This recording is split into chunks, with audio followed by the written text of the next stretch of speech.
Welcome to the podcast that's dedicated to making you a faster cyclist, the Ask a Cycling Coach podcast presented by TrainerRoad. I'm Coach Jonathan Lee, and we have with us TrainerRoad and Cannondale's Amber Pierce. Good morning, everyone. Cannondale's, that means you're going to be on that fancy new scalpel, which is pretty exciting for Cape Epic. Yes. We have our head coach Chad Timmerman. Hey, everybody. And we have, actually, it's a special guest, but we also get to pair this with an announcement here.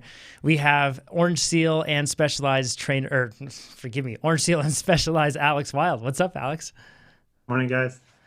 So you are going to be joining us, I'd say regularly, not meaning every week, but you're going to be joining us on about a once-a-month basis for the rest of the podcast because you just fit in so darn well. We're like, he's such a nerd like us. It's perfect, but he's really fast. So we'll have him on. And so thanks for joining us, man. It's going to be fun to have you on more regularly. So thanks for having me.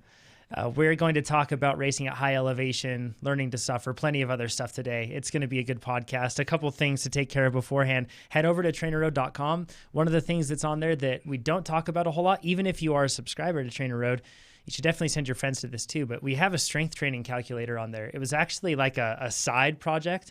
Amber can speak to this and Chad, but we have things called creative days here at TrainerRoad where we actually, it's only one day a month, but that one day a month we're encouraged to spend our time working on something that's a bit off the beaten path of what we usually work on.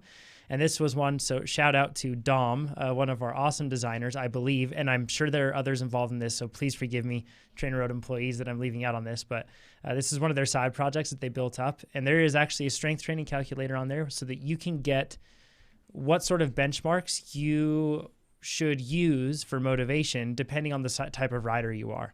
It's not a strength training plan, but it will show you basically like for this sort of rider, we feel like this is sort of the bar of strength. And it's entirely subjective based off of what we believe, but we've tried to take a good approach with it. It's Chad's certainly not taking stabs in the dark here. Those are very educated guesses. So mountains of anecdote.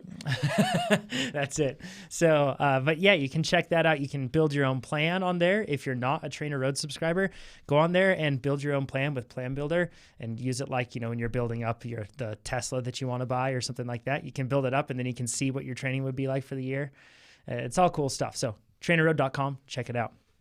And then also, if you're watching right now, thumbs up on YouTube. Before we even started, we had the live chat was going in hot. So thumbs up on YouTube, and we'll get kicked off with this thing.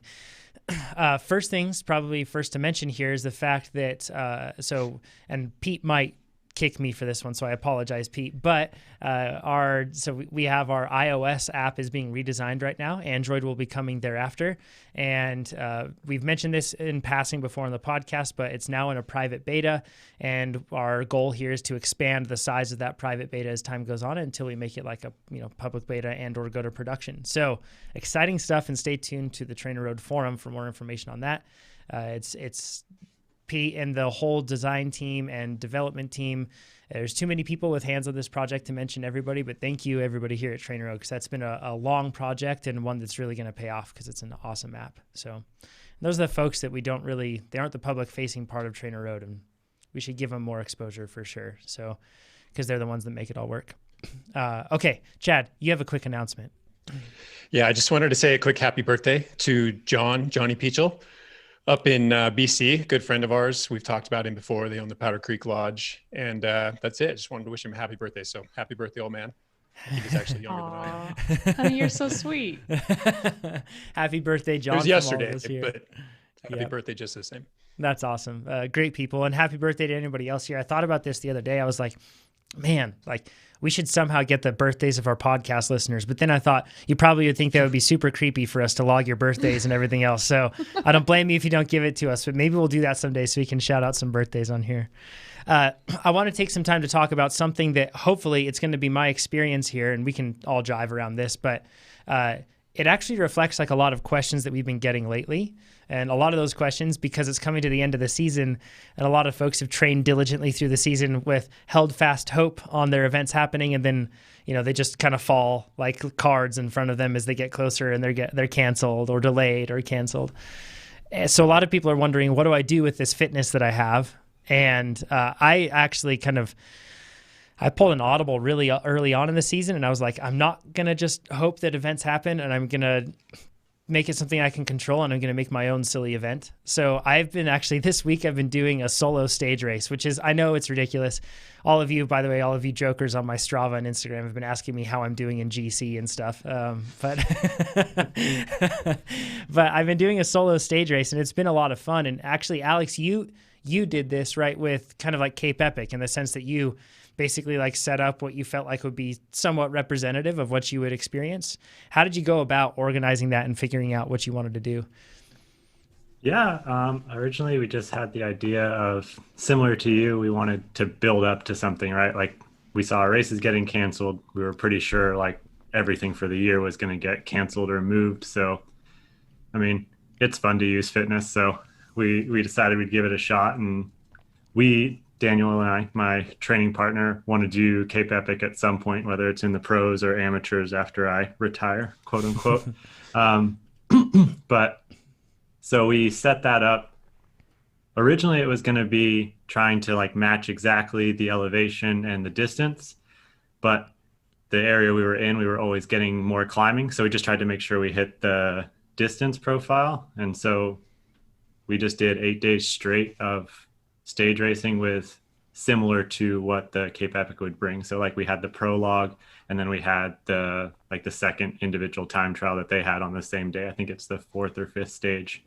And pretty much just, we were curious, like, would we survive Cape Epic? So we kind of set up our own. How did you handle nutrition for that? Like, because those are big, long days. Not all of my stages are really long like that. Yeah, I mean, especially in COVID times, we didn't really want to be stopping anywhere. So we both were using the Usui Outlander 2-liter packs. So we had extra water there. I was doing Morton drink mix, or Mortan drink mix, the 320 in my bottles. For days like that, like I'm not burning a lot of calories per hour necessarily, but anything like over 3 hours, I'm trying to get in 80 grams of carbs an hour, just so I don't have to play catch up when I'm off the bike. Mix that with, I like the Cliff blocks and the SIS gels, just to get to kind of try to avoid palate fatigue, but pretty much just holding enough water and trying to get in roughly a gel every 15 minutes or so, or the equivalent. Yeah, that's like the hard part about it, is like the logistics of that. I have a 50-mile stage that's going to be on Friday, and it's got just under 8,000 feet of climbing. So it's a pretty big day. And the majority, I think the average elevation is like 7,600 feet, something around there. So it's pretty high too. So I'm like trying to plan that out, because I think I'm going to need 2 hydration packs for that day. I could be wrong, but so I'm trying to see if I can somehow drop a hydration pack like the day before, like drive up to an area and drop it, and hopefully no bear eats it or something like that up in the mountains. But hopefully that'll work. I've structured mine. So the first day I had a prologue. Stage 2, the next day is a short track. That was yesterday, and I'm still coffee from that. Lots of my voice is all messed up. And then stage 3 is cross country Olympic. That's tonight. So that'll be like a 90-minute race. And then cross country marathon will be the 50-mile day. And then my last day is a hill climb TT. So it's like in my mind, I wish all XC stage races kind of followed this like format of like changing up the different types of racing that you do. I think it's a ton of fun, because it's not unlike what you did, Amber, in the sense that you would have climbing days, you would have TT days, you would have flat days, rolling, whatever else.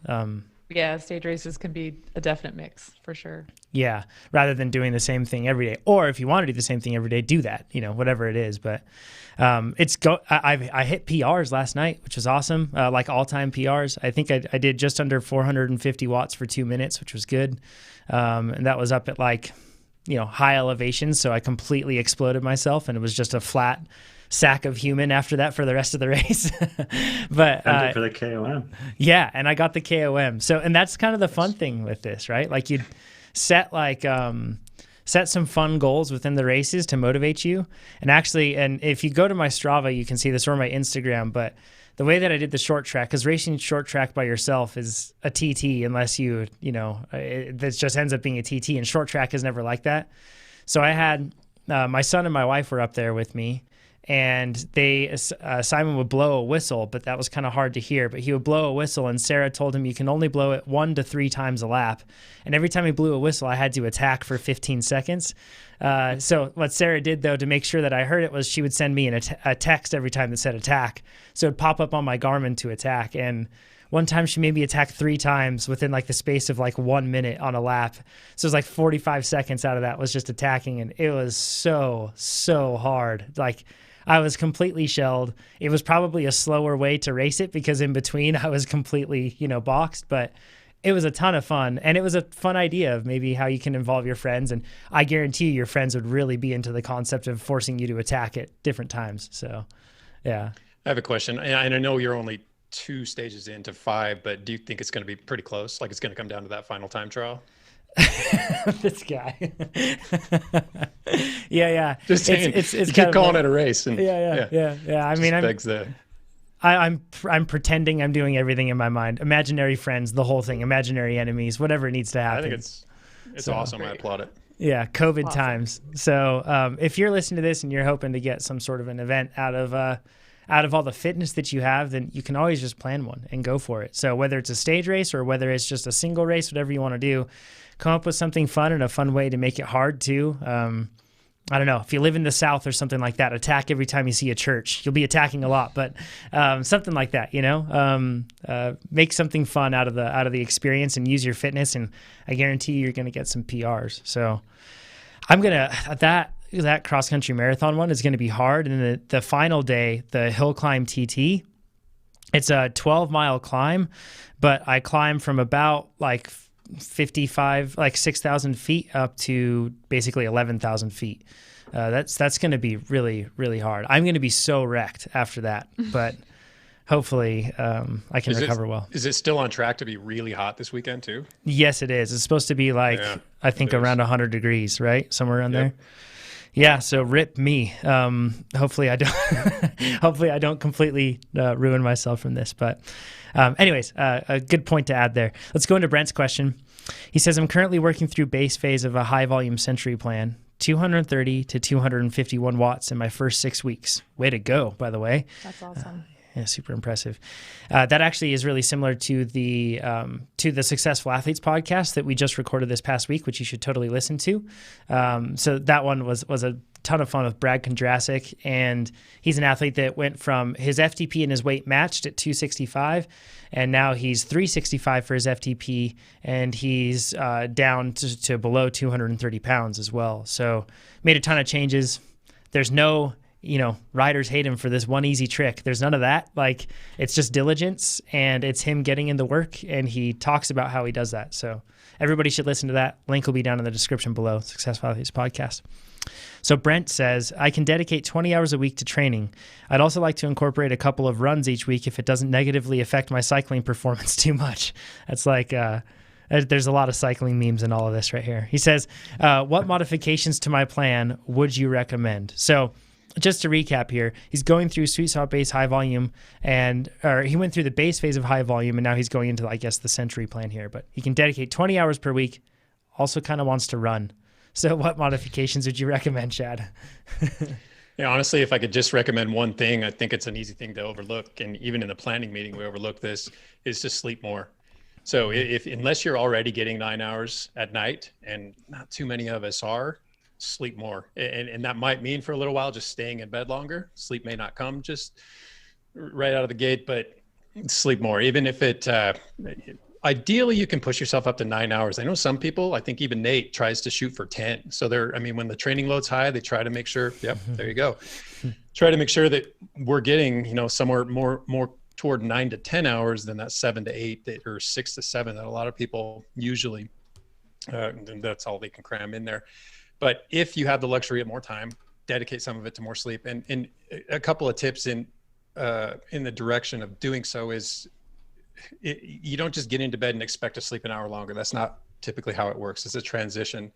So go to bed a half hour earlier. You've probably heard all this advice before, but I'm going to offer it one more time. Go to bed a half hour earlier, get used to that, then go to bed a half hour earlier, get used to that. If you can do just that, you've added 1 extra hour of sleep, or at least rack time. Over the course of 7 days, that's an extra night of sleep every week. just like that, for that one small modification. And I promise you, it will pay very big dividends. And in line with all this, if you haven't already done these things, make sure you improve your sleep hygiene. And a couple of the most obvious ways to do it are set a consistent bedtime and abide it. Kate Courtney mentioned, avoid blue light sources. Sorry, Chad, but Kate Courtney mentioned that very detail as like one of the more it's a big deal. Influential parts of her sleep routine was the fact that doing it at the consistent time. Like that, like, because it's really tempting for all of us to just say, well, if 10 hours is the goal or 8 hours is the goal, but I went to bed at midnight and I usually go to bed at 10, I'll just get up later. But that's really tricky. That isn't as good for you, right? No, there are certain, circadian rhythms and cues that take place at particular times. And if you're trying to fly in the face of that on a, pretty irregular basis, it's not going to pan out the way you're hoping. Avoid light sources, especially blue light sources. Everybody knows this. And I try to do it a couple hours before bed. If you have the option, try to lower the lights.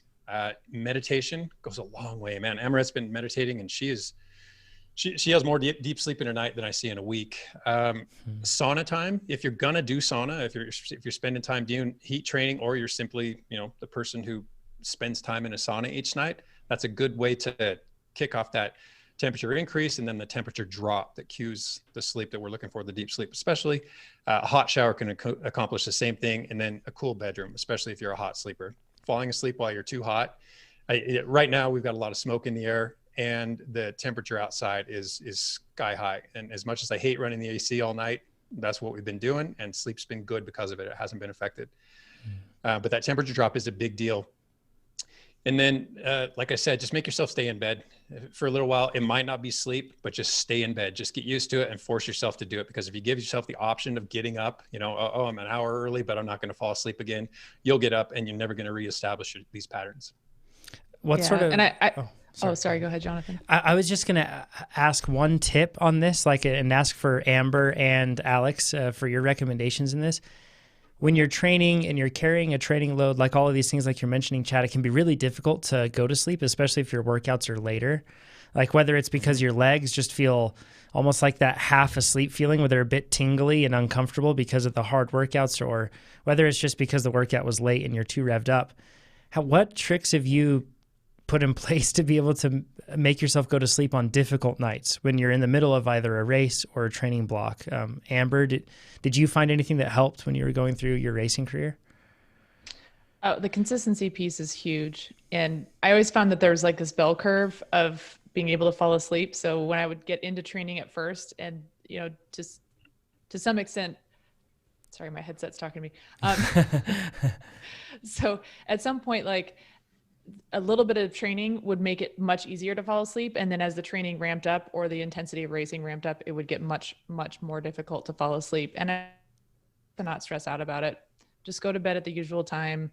You don't need to lay there and stress about the fact that you can't sleep. And just know that, like, especially leading into a race, one bad night of sleep is not going to make or break anything. So taking the pressure off, I think, is a big thing that helps. It's not easy to do, but usually if you have one bad night of sleep, the next night your body's going to be a little extra tired and it'll be a little bit easier. So it's not something to like really don't put a ton of pressure on yourself about it, because that ends up being counterproductive. Is there anything that you found as well? Those are great tips, by the way. The pressure part is hard because I always feel like I need to go to sleep, but that only makes things worse. Alex, have you found anything that helps you get to sleep after big training blocks or tough days? I pretty consistently take cold showers before I go to bed. So it's the temperature drop. So just like a 5-minute cold shower before bed. And I'm a hot sleeper, so like that piece for me is huge. The consistency as well, especially when traveling. Like when I traveled to Cyprus, like I woke up at 3 a.m. and I just laid in bed till 7, because it's like I'm trying to go to bed at 9, wake up at 7. Like that was the routine. So it's like the thing you want to do is wake up, right? You don't really want to lay there for 4 hours. And that's definitely on the extreme end. But just like Chad said, it's not going to happen. Like if you're used to sleeping 12 to 7, you're not just going to be able to go to bed at 9 and wake up at 7. So it's like kind of incrementally changing that. And for doing this while traveling, you can do the same thing, like move it up half an hour to try to get on the time zone. Like if you're traveling from West Coast to East Coast, you can start moving your bedtime up half an hour before you move and wake up at 4. if you have the ability. And then by the time you're on the East Coast, you're actually already on that time. Yeah. You've probably done that a bunch, Amber, with bouncing back and forth between Europe and US and all that. So Yeah, I tell you, well, one of the things that sucks about jet lag is it gets worse the older you get, because the older you get, the more ingrained your circadian rhythms become, and then the more disruptive things like jet lag become. So it's not something that's ever going to get easier, but there are those small things that you can do to help. And I totally agree. I think this is one of those things that you want to focus on in terms of building a long-term habit, as opposed to trying to like make some major overhaul all of a sudden. So really, Chad had a ton of great suggestions. Pick one that you think is going to be really, really doable. Like, what's the easiest change, like the smallest and easiest change that you could make? And then try to do that for a couple of weeks and build it into your habit and your routine so that it becomes second nature. And it's not a decision that you're making, it's just an automatic behavior. And then try tweaking some, the next small thing. But don't feel like you have to go over and completely overhaul your sleep routine. Just small changes at a time will be far more effective, right? Because if it's not something that you have to decide every day, it's more likely to be something that you'll do consistently. And as we always say, consistency is really where it's at. Yeah. Branching away from the sleep side of things and looking at his question through another lens, this is the question that I see a lot of the time when people say, well, I have 20 hours a week. So let's say that for some reason it's not useful to dedicate more time to sleep because that part's just locked down, right? So let's just assume that. If this is the case, I think that it's always tricky because it's one of those situations where it's just because you can doesn't mean you should. Like if I had 20 hours to train, it doesn't mean that my body could necessarily tolerate or improve with 20 hours of training, right, Chad? Like more doesn't just make you faster. No, I've said it. Amber said it. I'm pretty sure all of us at one time or another have said something similar, is just because you can doesn't mean you should. And now you've got all this time, but can your body actually handle that stress? And what that translates to is, does it actually have the adaptive means to do so? Because even world level athletes have adaptive limitations. They can only inflict so much stress and have the body respond to it favorably before they can inflict more stress. So, maybe you're operating on 10 hours of training time right now, and now you've got 20. Doesn't mean train for 10 more. Doesn't mean double your training volume, because I promise that's going to backfire. So ramp your volume up slowly. And if any part of this is including more intensity than you've had in the past, ramp it up really slowly. And slowly can mean over the course of a week. Maybe you add an extra 30 minutes or extra 3 intervals over the course of 30 minutes to your VO2 max workout. Maybe you start tacking on an hour here of easy riding. Maybe that Wednesday off the bike is now a Wednesday on the bike for an hour. But those small changes, they don't take too long for you to say, yes, I can or cannot handle this. I mean, all of them will probably pan out, or you'll see where they're going to take you within a couple, 3 weeks time. Mm-hmm. Yeah. I feel like this is a good year to try that stuff too. Like with no racing on the calendar, it's like, I remember, everything having to be perfect because my race is 2 weeks out. Like I don't want to blow myself up now, but it's like with no races on the calendar, it's the time to like, does VO2 work for me? Can I do a 12-hour week? Can I do a 13-hour week? And then if you can't, then just give yourself that rest. It's like, there's nothing on the calendar to peak for anyway. Yeah, it's a good point. We have like a lot more flexibility than we've had in the past with that sort of stuff. So there are perks and silver linings to this whole thing. That's for sure. The other part of it too is like, let's say my body could take 20 hours of training stress, right? I don't think my life would allow that. And I'm not talking like on a calendar schedule, but I mean the other stress that I have in my life as well, right?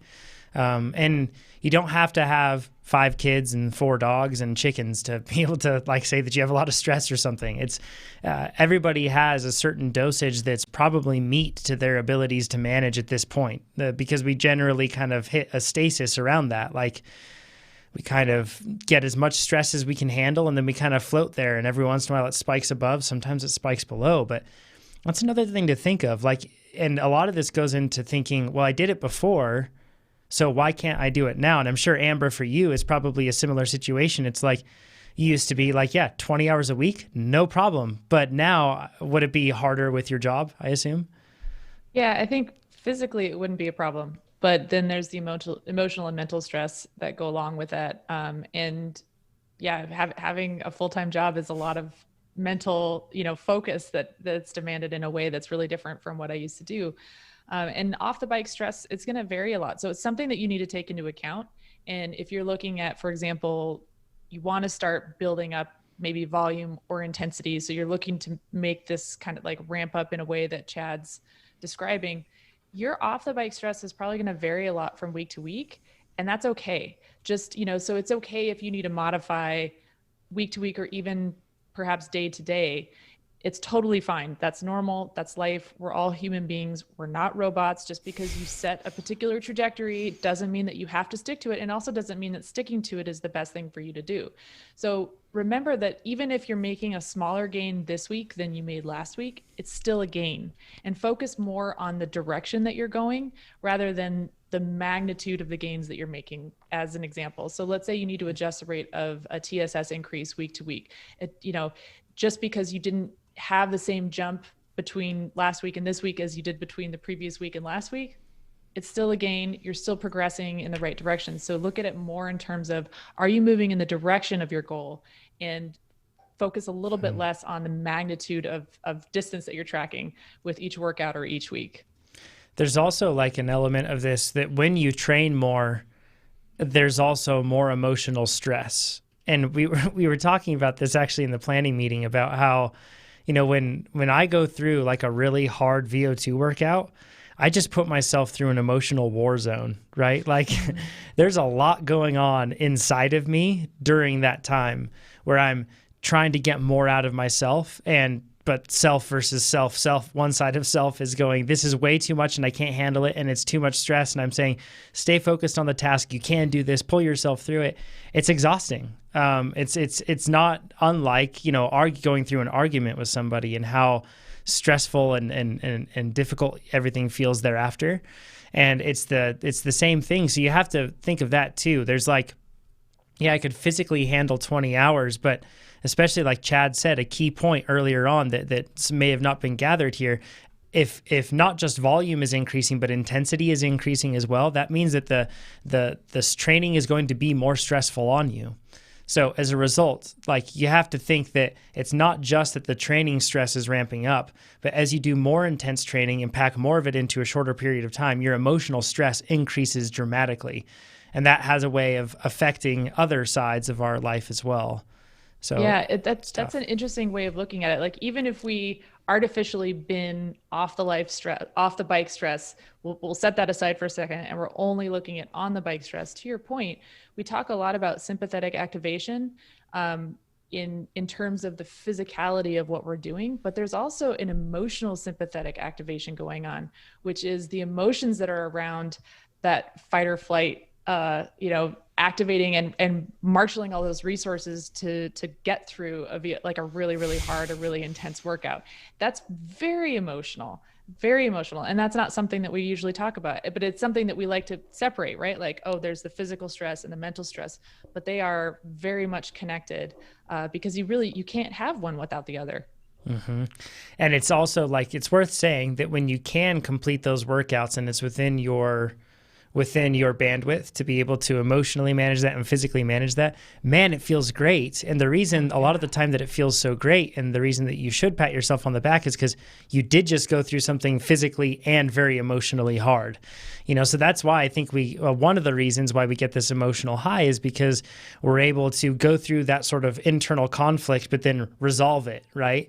And that feels incredible to us too. So it's something to consider, and this is one of the reasons why I don't necessarily feel this envy for pro athletes that put in a massive amount of hours. And you're unique in that regard, Alex, that you have to balance these things. Well, I was going to say, I don't think it's necessary. Like, I understand it. People have this 20-hour a week. It's like the 400 watt FTP, right? Like, it's on this pedestal of that's what the pros do. And it's like, not only just because you can doesn't mean you should, but I also want to make it clear, you don't need to train 20 hours a week to be successful by any means. Like, I'm guilty of it too, but I think Nate mentioned this, athletes love to broadcast their biggest week, their best power, Instagram's a highlight reel. So it's everything on there is just people's best experience, where it's my usual week is 12 hours tops.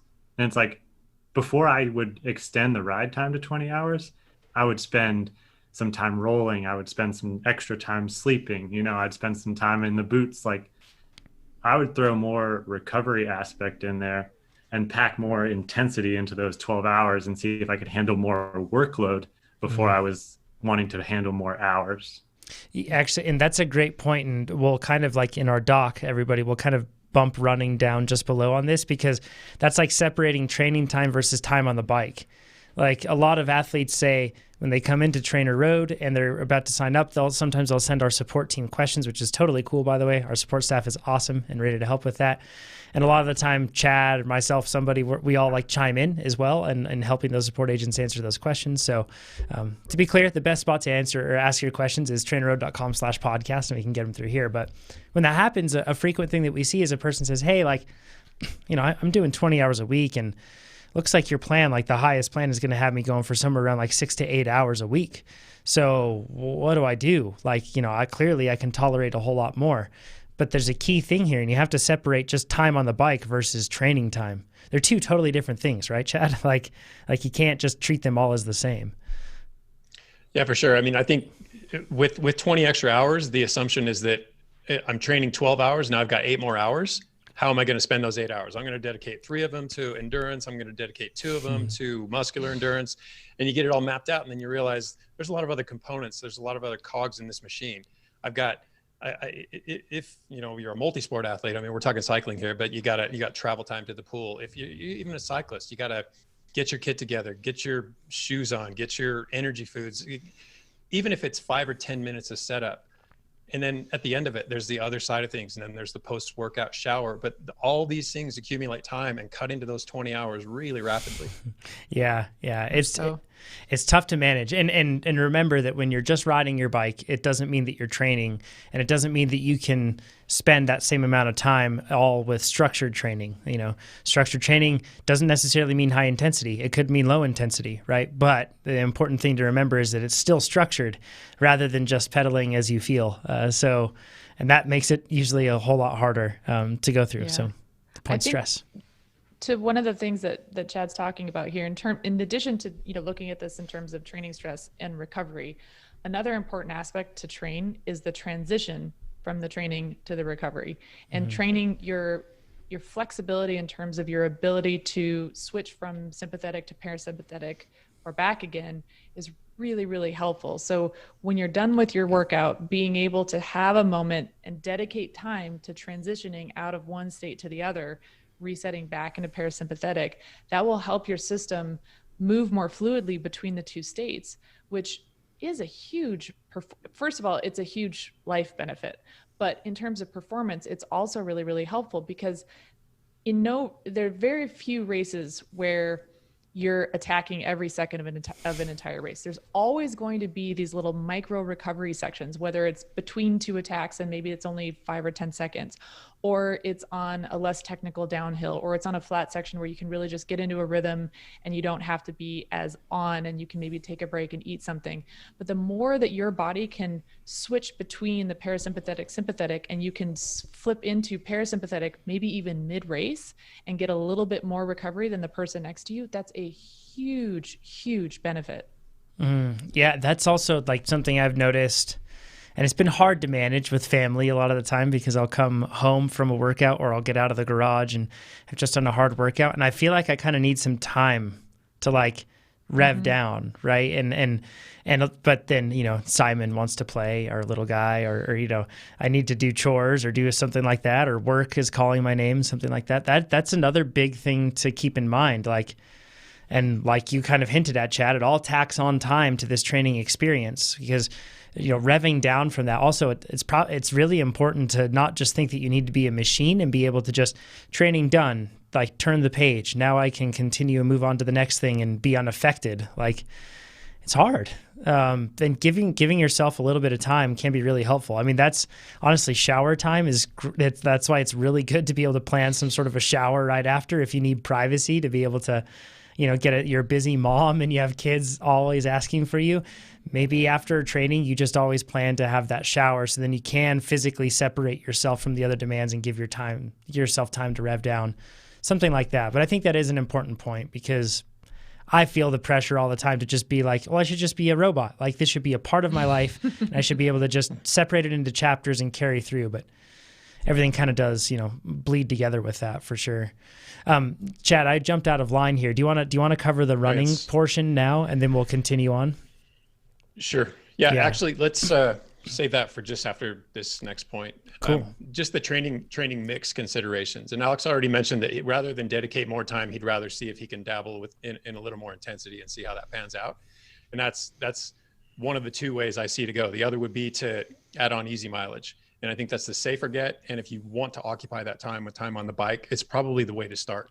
Even if you think you can handle more intensity, unless you're a savvy, experienced rider and you know that you're going to benefit from that added intensity, and something that's holding you back is the fact that you don't quite have, you're not quite being pushed to that limit, then it's probably safer for you to start just adding on a little bit of time in the form of easier mileage. And I just wanted to suggest a couple of ways to do that. First and foremost, if you've got a lot of time, I love the long weekly ride. So if you can take a Sunday and go out and ride for 4 or 5 or 6, or maybe 2 hours is a long ride for you, but something that is outside of your comfort zone, at least, geez, 50, maybe, we don't need to put a number on it, but it has to put you in a point where this is unfamiliar territory. And light, easy stuff. You don't have to bury yourself. You're just trying to go long and easy. That'd be my first suggestion, even if it's on a bi-weekly basis or an every 10 day. If your schedule is super flexible. The other is 2-a-days. I mean, just you have your high intensity in the morning, or maybe you have it in the evening, but whichever time is free, spend 30, 45, an hour doing that same thing. It doesn't have to be high intensity. In fact, it shouldn't even be really moderate intensity. It should be easy until you figure out how you can accommodate it, how your body responds to it.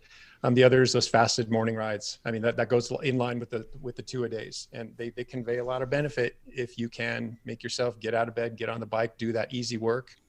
And however you run the rest of your day nutritionally, knowing that you have a higher intensity work later, or vice versa. But one of those 2 rides can be fasted. Probably be better if it was the one where you're just coming out of bed.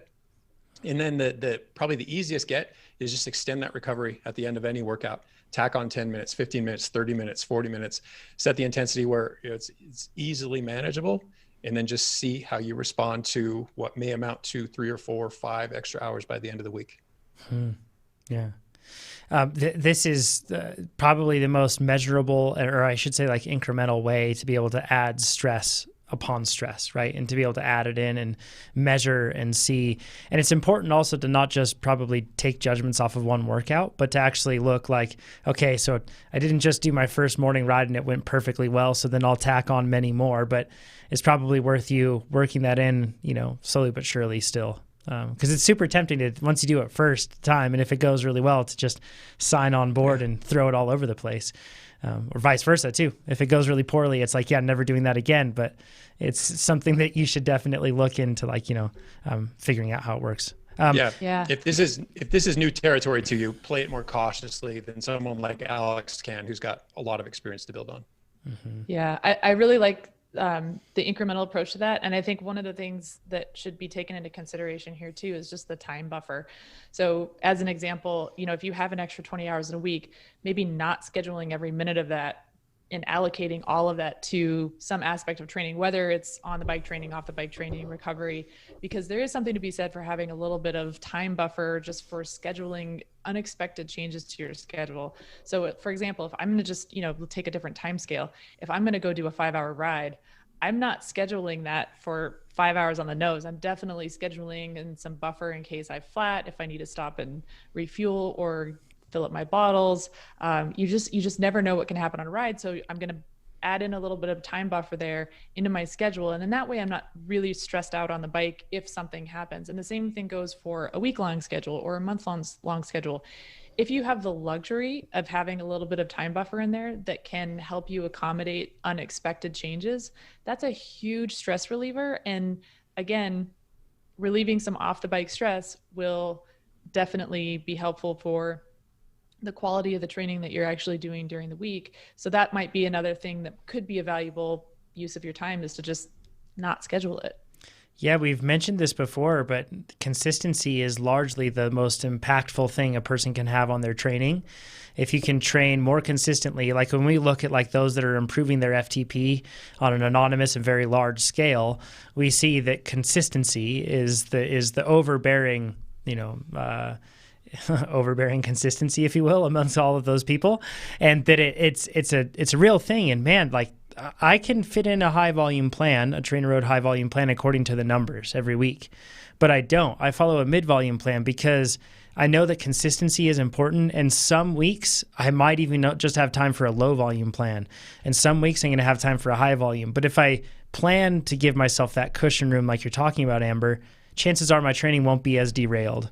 And I'd much rather be consistent and slightly below pushing my limits, because by the end of the year, I think that's going to yield more benefit than by trying to push my limits constantly and then, crashing, so to speak, in terms of just not being able to train at all and having to take time off and going through that whole process. Maybe and I guess this is 1.2, and then we'll get to the running part on the last section here, but it's also totally what one person says for their job is going to be totally different for another person. There are some athletes, like locally an athlete, Jose Cuevas, like he is so impressive to me that he's a roofing contractor, and he spends a lot of the day up on that roof, bent over, hammering, lifting things, like doing really heavy work. And then he still shows up at the crit and he still spanks me, right? Like he's a really, really good athlete. And while that may not be too much stress for him with his training and racing and everything else with his job, another person with a desk job, that may just be too much stress for them to be able to handle.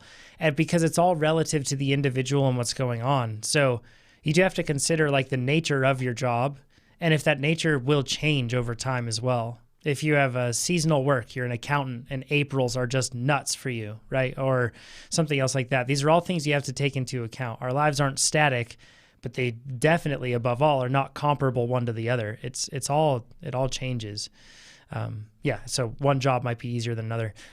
Running, let's talk about that. Multi-sport athletes would laugh at this, but for us cyclists, any time that we want to incorporate running, Sean, one of our great copywriters, actually just wrote a great and funny blog post on this. It was because we're focused on how to make you faster, but he wrote this somewhat cheeky article that's all about how to get slower as a cyclist. And it's actually really good because if you look at it and read it, there are key things that can be like, oh no, I do that. And then hopefully we can stop doing it.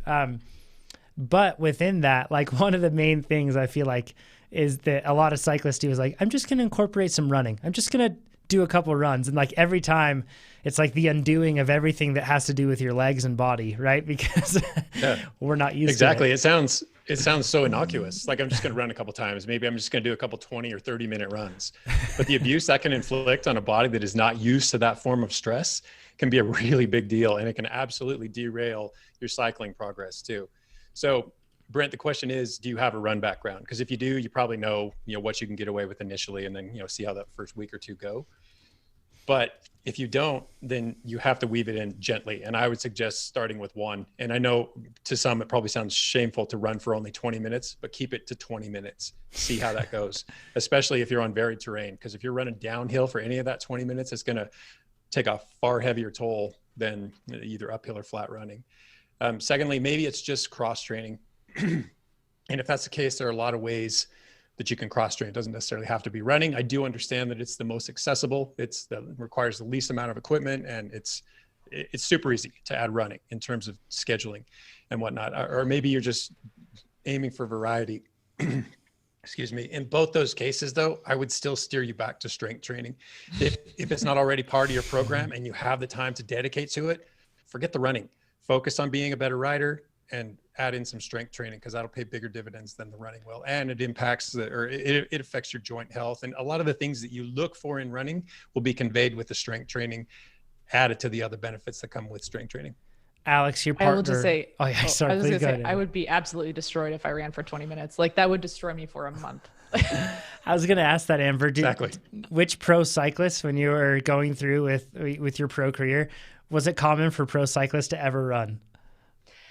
Only in the off season, and I didn't really know any cyclists who were particularly good runners. In fact, I mean, that's actually the way I got into cycling. Was when I stopped swimming, I still had this huge aerobic engine, but I'd had, to Chad's point, I didn't have a run background, so I didn't have the form or the mechanics or any of those stabilizer muscles developed whatsoever. In fact, I wasn't used to doing anything that involved gravity. And then I started running, but I had a big enough aerobic engine that I ran to the point of stressing that aerobic engine, not to the point of where my skill set ended in terms of the mechanics of the running. And it was so bad that I was in grad school and my advisor got so tired of me complaining about feeling destroyed that he actually gave me his bike. I mean, it was that bad. He just said, for the love, please just have my bike.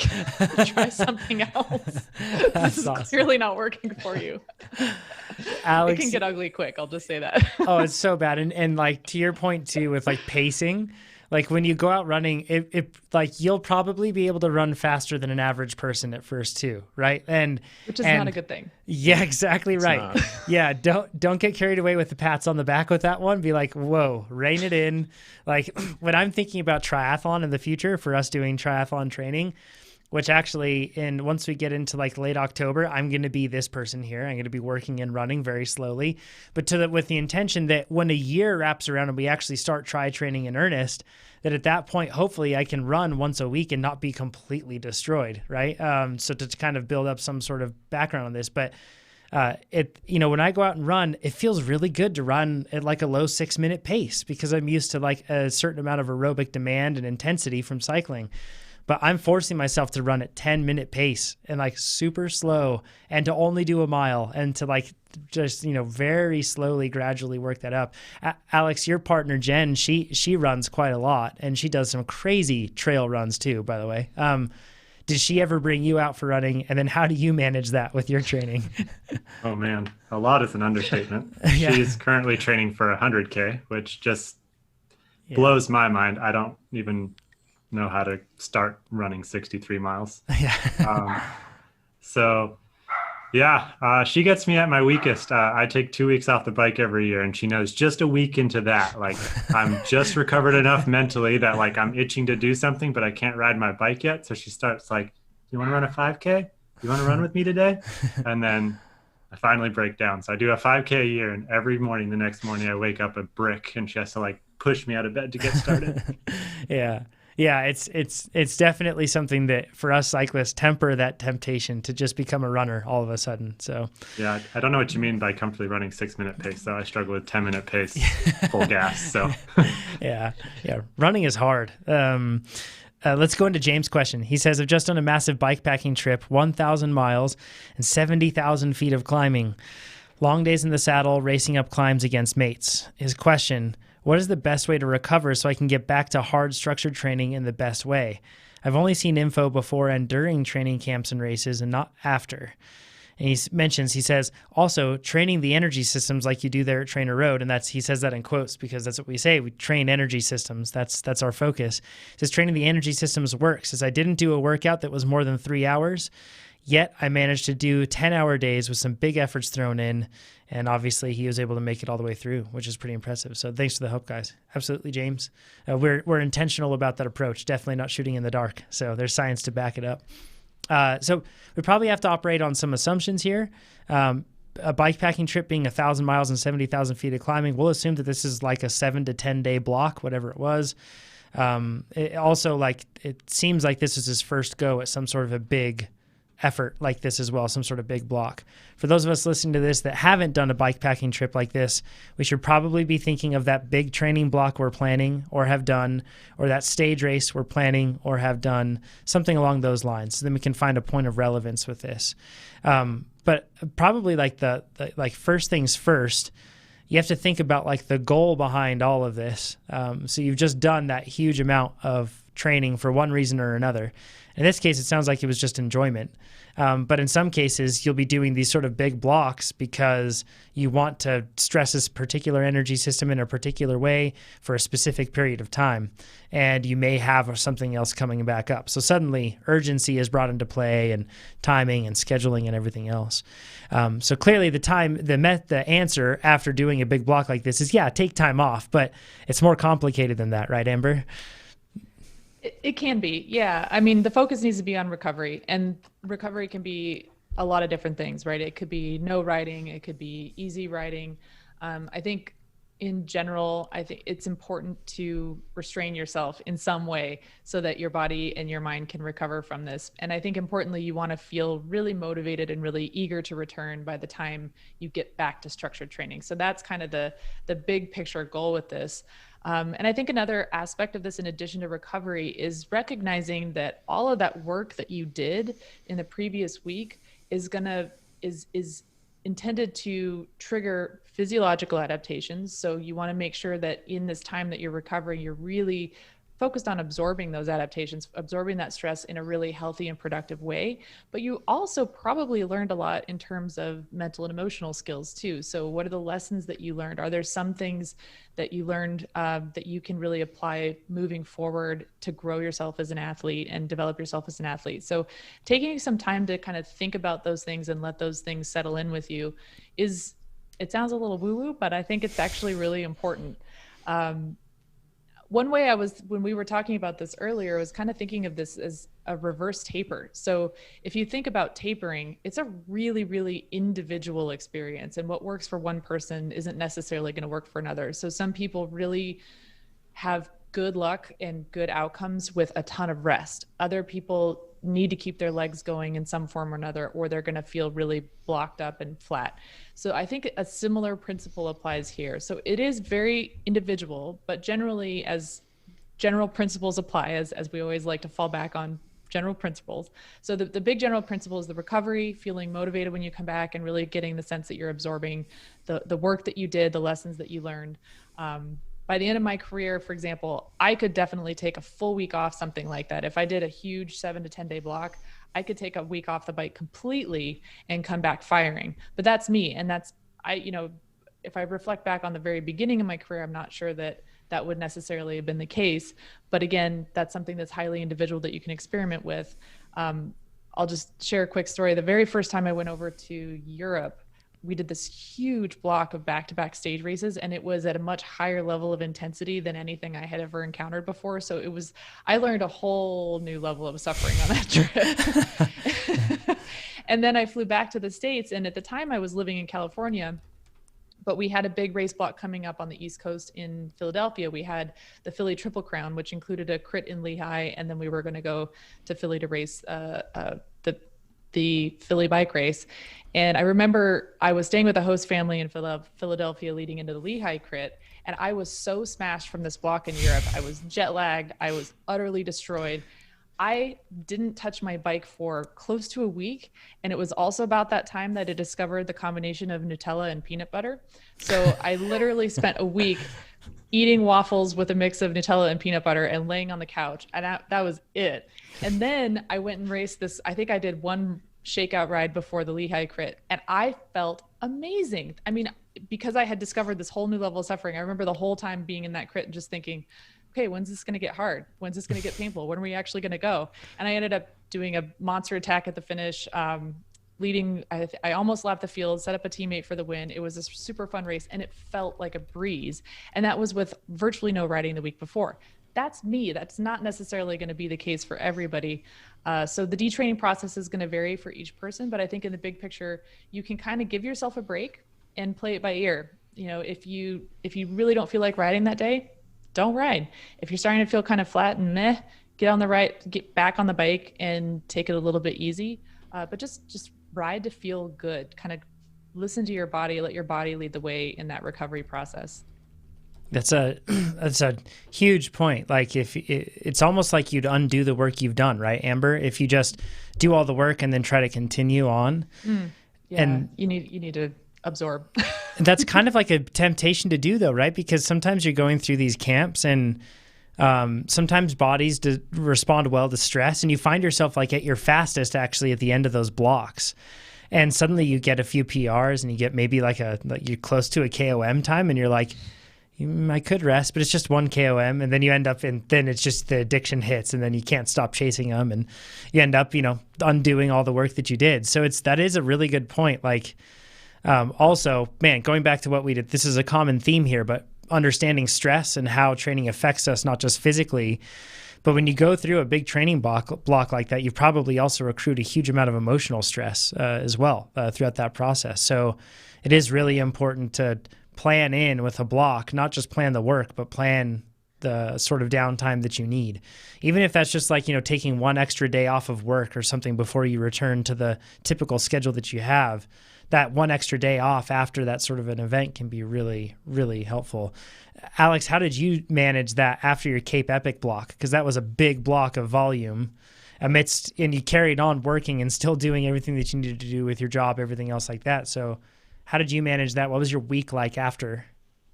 Yeah, I'm honestly, Amber and I have talked about this before, but I'm honestly very jealous of her ability to just take a week off the bike.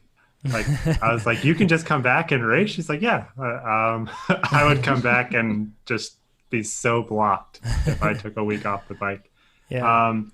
But I think the mental aspect is big, and it's like, I wouldn't downplay the role of Nutella and peanut butter in her result there, like, I think there's got to be some fun in it, like 100% like err on the side of easy. But for me, like, I take probably a day or two off the bike, and then we'd have like an easy week with endurance rides and a spin.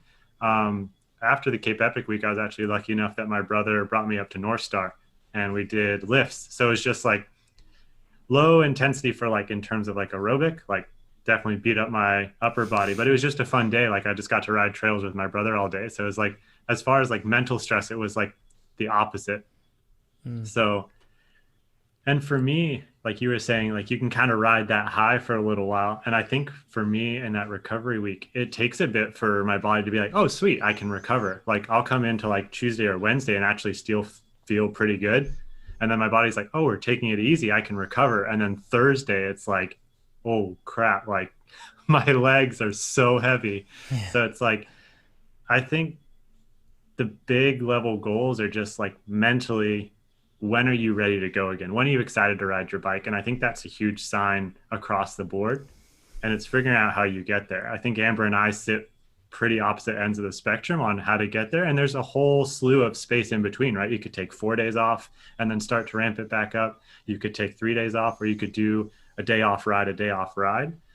But I think overarching, it's just, when am I excited to ride my bike? And we've talked about it before. I treat it kind of like the sickness. When you feel good, give it an extra day or two, and then start to ramp it back up. So once you're excited to ride your bike, give it that extra like 2 days, and then start to ramp it back up again. Like, I just did my first threshold intervals yesterday after the move. And like, I wasn't quite ready, but I was itching to get after it. Like, I was so excited to be pushing it again. And I think like my legs will come around pretty fast, but it was just that, like, I was excited to get out the door and get after it. Like, that's what I'm looking for. Like, if I'm not excited to get out the door and get after it, I would probably bump it down to an endurance ride. Yeah. That's a good, you've mentioned that a bunch of times too, Amber, is wait until it's there, then wait just a touch more, and then you'll be able to make the most of it. Alex, we also have a note down here about like the diligence that you apply to training and applying that to work. Because that's another side of things too, is it's easy to feel like we're like diligence is necessary to be applied to training. But then with recovery, we kind of like throw out all rules. We throw out we kind of just let things happen. And many times type A people, if they just let things happen, they end up happening at an intense level, and everything is, we don't end up recovering. And that's a key point too. For sure. I think it's weird to call it diligence in recovery, because it's almost like non-diligence in a way. It's allowing yourself to be lazy, right? Like, it's hard for us as athletes because it's the intervals that we feel like we put a lot of work into. But to Amber's point, the adaptation happens in that reverse taper in that week that you're giving your body off. So it's like, if you're continuing to pin it and you're, pushing it 20 watts on the recovery week, it's like, it may feel good in the moment, but you're not going to adapt to the work. So it's like that, like, overshooting your power targets in your recovery week is going to negate all that work you put into that training block or that fake race or that adventure ride.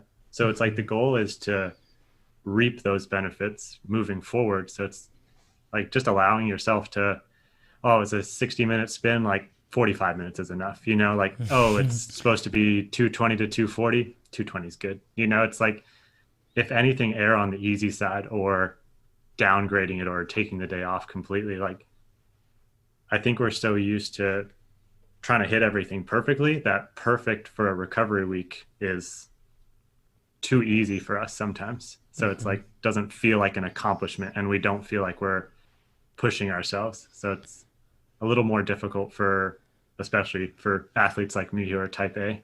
Yeah. Don't know if anybody saw, but a clear example of was Jen and I were moving. My stuff was all packed probably 2 weeks before we moved. And Jen, the day before we moved, still had her closet still fully needing to be packed. So.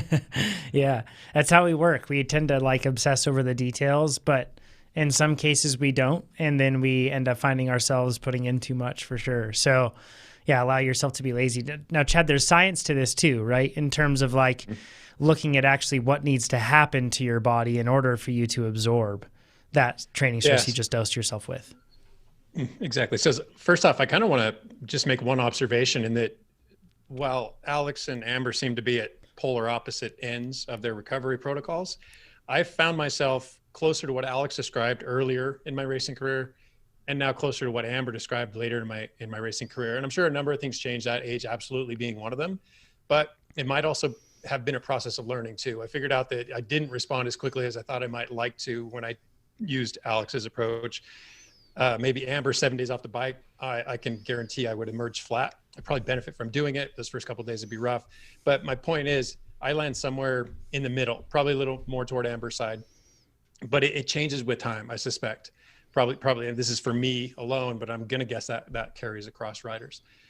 Okay. And then as far as the scientific observations, if you will, I'm really just going to kind of touch on a number of things that you guys already talked about. And then I'm also going to revisit sleep. So my first question would be, how long does it take you to re-regulate your sleep or regulate? I don't know. It's regular and you leave it and you come back to it. Is that regulation or re-regulation? I don't know. Mind blown. I've never thought of that. Right? Can re-regulation exist? No. Sorry. Yeah. But as we've talked about, you have to come down from that sympathetic elevation and probably a disturbed sleep schedule, because I'm going to guess over the course of this bikepacking trip, you were not getting the best sleep of your life. That schedule probably varied. There are all sorts of things that need to realign. In particular, recognize that, sleep happens in different stages, and the deep sleep stage of it is about physical recovery. So, and then the REM sleep, or the dreaming portion of your sleep, is about mental recovery. And those two things are going to be out of balance for a while too. Your body's going to probably shift more toward deep sleep and physical restoration, and then the mental comes. So you might be lacking in one of those two departments for a little while until they start to balance back out. That's not something that's hard for you to pin down either. You're gonna feel it. You're gonna feel it in your brain. You're gonna feel it in your body. So when you reach a point where you're feeling good and you're thinking sharply, then it's probably safe to resume training. How you do it, that's again gonna vary from rider to rider. Also consider regulation of gut disturbance. This is real, right? So your food intake over the course of that bikepacking trip ideally was comprised of foods that you were familiar with and you knew were going to work for you over the course of something like that. And you probably addressed palate fatigue. And of course, it's not going to be heavy stuff. I don't imagine you were frequenting mini marts. So you probably had all this stuff on you. So it confined you to a particular selection of foods, hopefully ones that worked for you. But even if the foods worked for you, I'm going to guess the quantities were out of the ordinary because of all the work you were doing. On top of that, I'm going to guess they were probably low fiber. May not have been, but if I were going on a bikepacking trip, I would go low fiber for sure. Yes. So pile on top of that the fact that exercise, the stress of exercise affects the gut, and in doing so affects your immune response. So you got all these things going on, and not to make this all about studies, but Alison Clark and Nuria Mock had a review where they said, and I quote, "Diet dramatically modulates the composition of the gut microbiota." And they liken the gut, or they don't like it, they say what it is. It's effectively an endocrine organ. What's the word? I'm totally blanking, but either way, it's responsible for the release of certain hormones, serotonin, dopamine being amongst them. So there's also a hormonal re-regulation that comes with it. All back to the same point. It's definitely affected by peanut butter and Nutella, right? Like, I'm just wondering what that did to my body. only positively. The more you have, the better it gets. That has to be the way it is. And they have to be mixed, like Nutella on its own and peanut butter on its own. Proper in the right ratio too. Yeah. Okay, but all this goes back to what I was just saying. You should be feeling good. You should be thinking sharply. Then you can consider whether or not you're going to resume training that day. And then just some minor points: allow the muscle soreness to completely abate. That way, you know your muscular system is back on track.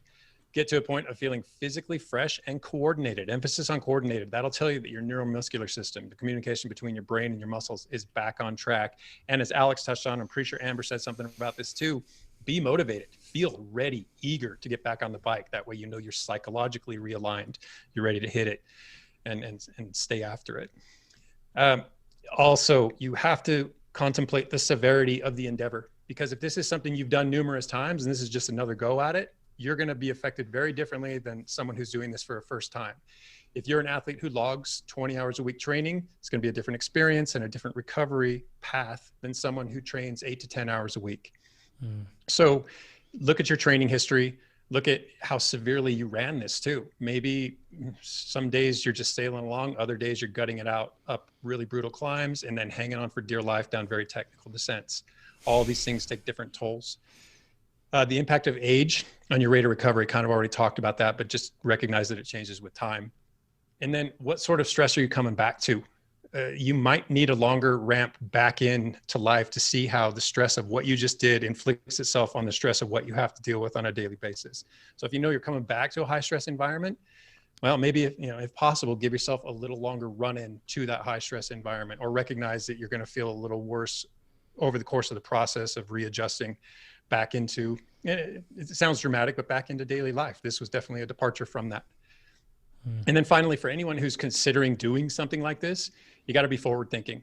Consider how this figures into your training blocks. Consider how it might affect your rebound so that you can get back to training, and how the impact of these events can facilitate or hamper your training progress. I mean, that's a real concern, especially if you're on track for something. This was just a lead up to that something. How could this possibly derail or benefit that something? Yeah. Oh man, we're a laughable bunch a lot of the times because we're so good at piling on a huge amount of stress. And that doesn't necessarily mean that's a good thing, by the way. We're just good at doing that very thing.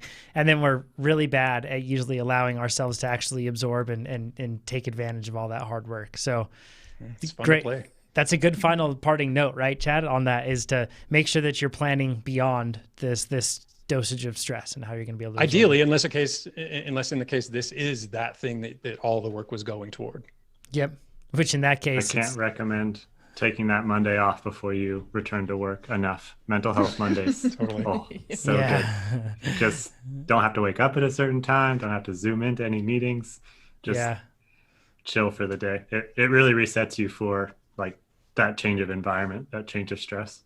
Yep, gives you a transitional period instead of going down and then straight back up. It smooths it out. Yeah. I was just gonna say there's a case of the Mondays joke in there somewhere, but I'm just not on it enough today. Let's go into Greg's question, and then we're gonna transfer into some rapid fire questions, if you will. He says, "Is there any actual science to back up the positive effects of TENS on recovery, especially after cycling? Thanks so much for everything you do. I'm in the best shape of my life thanks to you all at TrainerRoad, and I'm getting faster every day." Good to hear, Greg. Keep it up. Keep working hard. So TENS, we should probably define what that is first. Transcutaneous electrical nerve stimulation. But Chad, you can take this one on. I think you did some research into this. Yeah, so it's low-level electrical stimulation, and transcutaneous means it takes place across the skin. It's also termed, and I think these are pretty much synonymous, although they don't really sound like it, electrical muscle stimulation. So let's just call it EMS, because that's what it is. We're trying to stimulate the muscle with low voltage electricity. Mm-hmm. Okay. Short answer, nope. It's just as much as I wanted to return to this topic, having covered it many podcasts back, I thought maybe there's some emergent science, and now I can finally get behind this. And it brought to mind, am I the only one, asking the podcast guests here, am I the only one old enough to remember the X-Files? Oh no, of course I remember. Okay, good. Yeah. Okay, cool. Yeah. No comment. Okay, so downstairs, FBI building, dank little office, Fox Mulder, Dana Scully. Above Fox's desk was a poster that said, "I want to believe." Yes. That about sums it up. Yeah. So understand that my bias on this matter is toward believing. I want this to be real. I have one of these devices. I would love to know that it was doing something for me, and I would probably use it. But the fact is, the only real legitimate claims are medical or physical therapy in nature. I saw some studies on chronic heart failure. and reconditioning the patients relative to that, issues with chronic low back pain, stuff like that. So there are applications for this that are legitimate. As far as recovery and performance enhancement, still the science just doesn't back it up. And there was one study, which we mentioned the last time we touched on this topic way back in, I think, 2011. It was for a particular product and it had favorable findings, but two of the authors were paid consultants, and I'm pretty sure they were part owners in the company, but I'm not sure. Within the study, they promised a follow-up study that was currently in process. It was happening right now, and it was going to be the validation study that backed up their findings.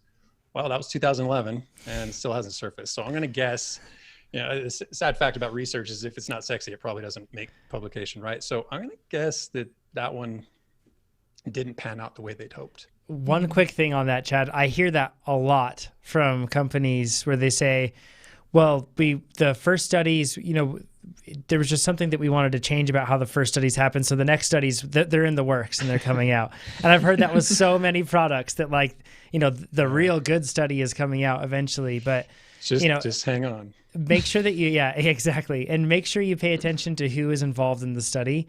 And if it mentions any donors or funders or anything else like that, make sure you look at that, because that will definitely not just imply, but it absolutely states where bias lies. And they have to state those conflicts of interest, so they'll be there in the paper. Exactly. If it's published in a reputable journal, there's always a heading at the end that displays the source of the funding and declarations of any conflicts of interest. Yep. So definitely look at those. Because those will give you your grains of salt that you need to keep handy with it. And then hopefully you can find something where if the funding sources and everything else seem as unrelated as possible to any sort of product within that space. That's the sort of study you really are after. Okay, so in addition to what I've mentioned so far, I listened to a podcast the other day, Science of Ultra. I don't remember how old it was, but Shauna Halson was on it, and she is a legitimate recovery expert. She's over at the Australian Institute of Sport. She did her PhD dissertation in, if I got it right, recovery relative to cycling. So I mean, she knows from what she speaks, and it just happens to be exactly what we're talking about here.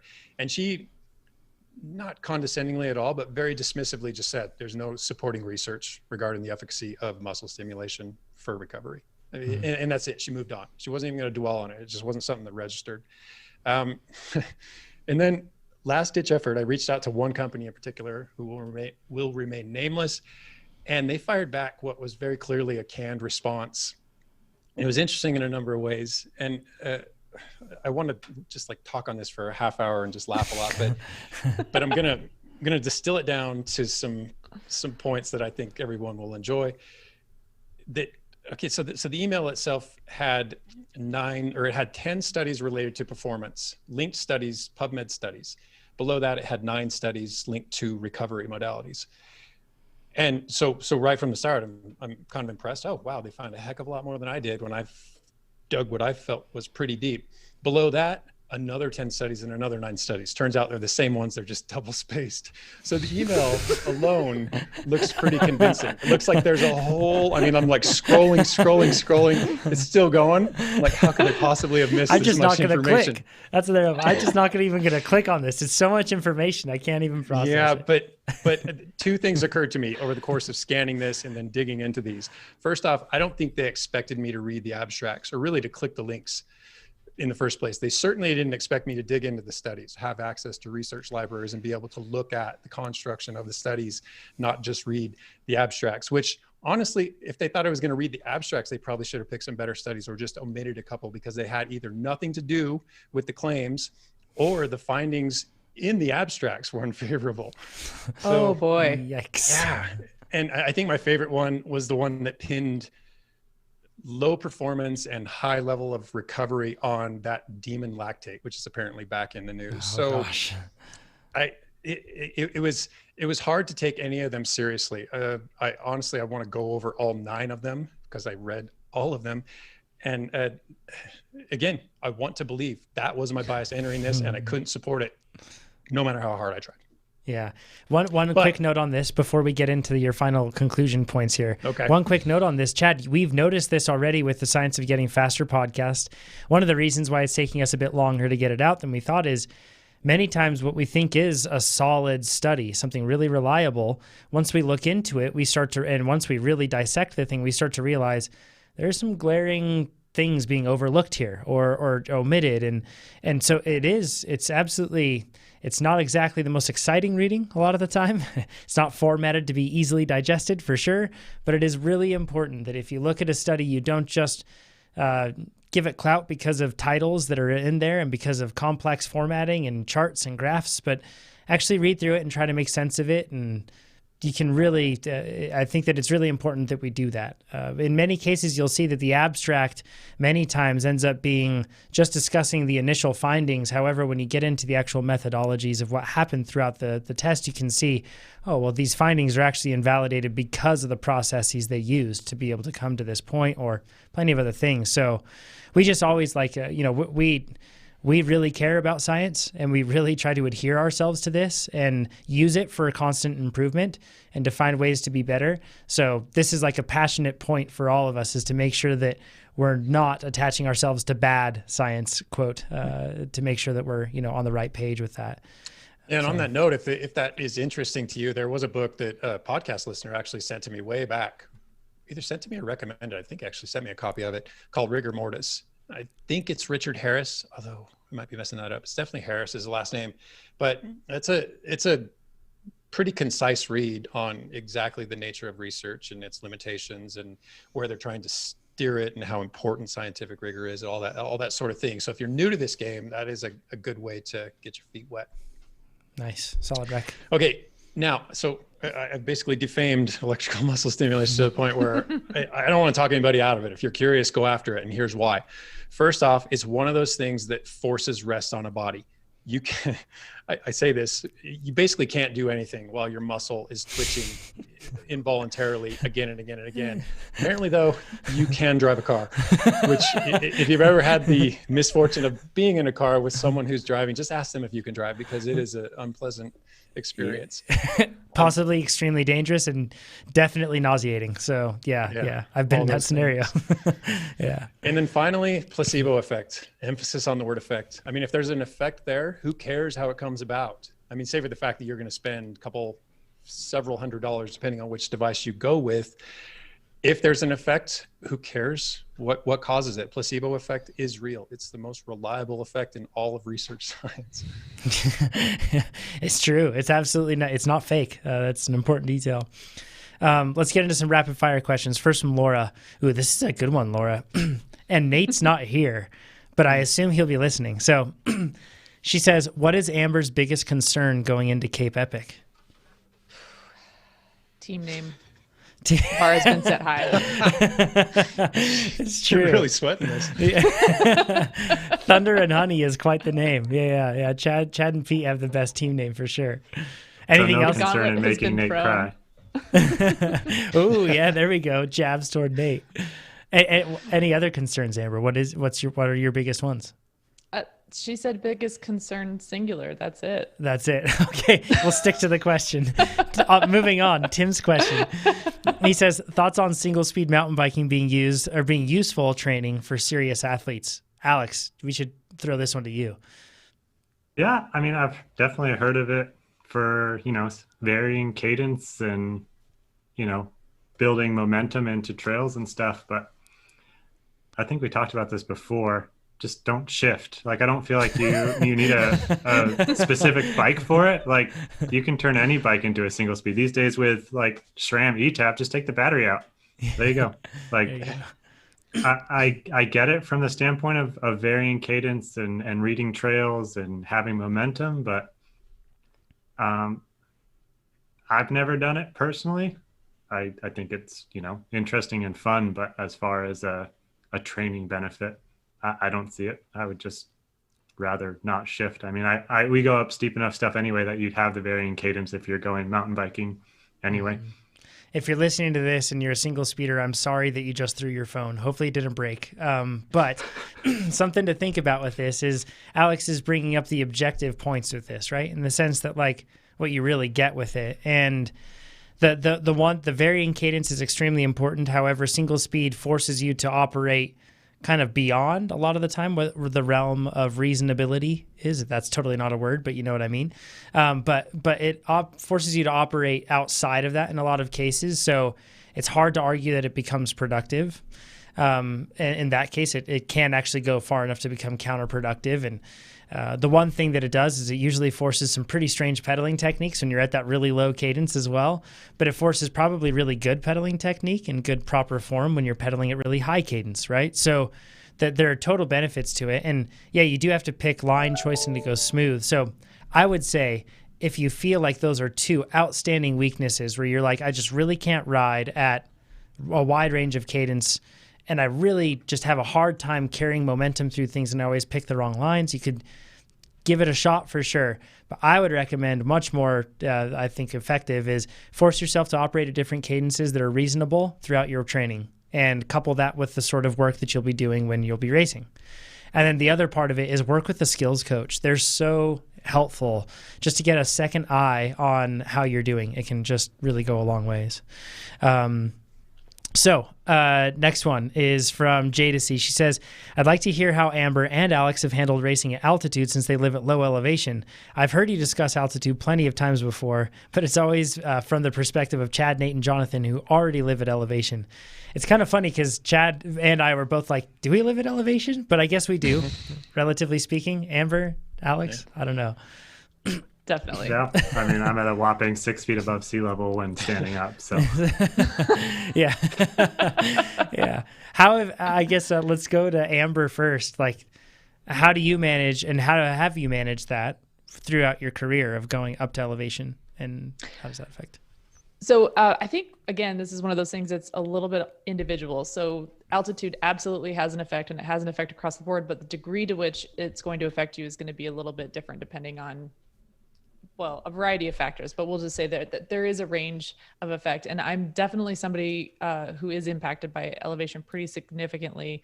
So I've, in the past, for example, Tour de Gila was always one of the races that I did every year that was at elevation. And I always benefited from doing a couple of weeks of training at altitude, not a super high altitude. I wasn't going crazy. I wasn't going up to like Breckenridge or something. In fact, I'd go to Reno and train, and that would just be enough of an adaptation for me going into Gila that it would sort of take the edge off the elevation related layer of suffering that gets added onto everything.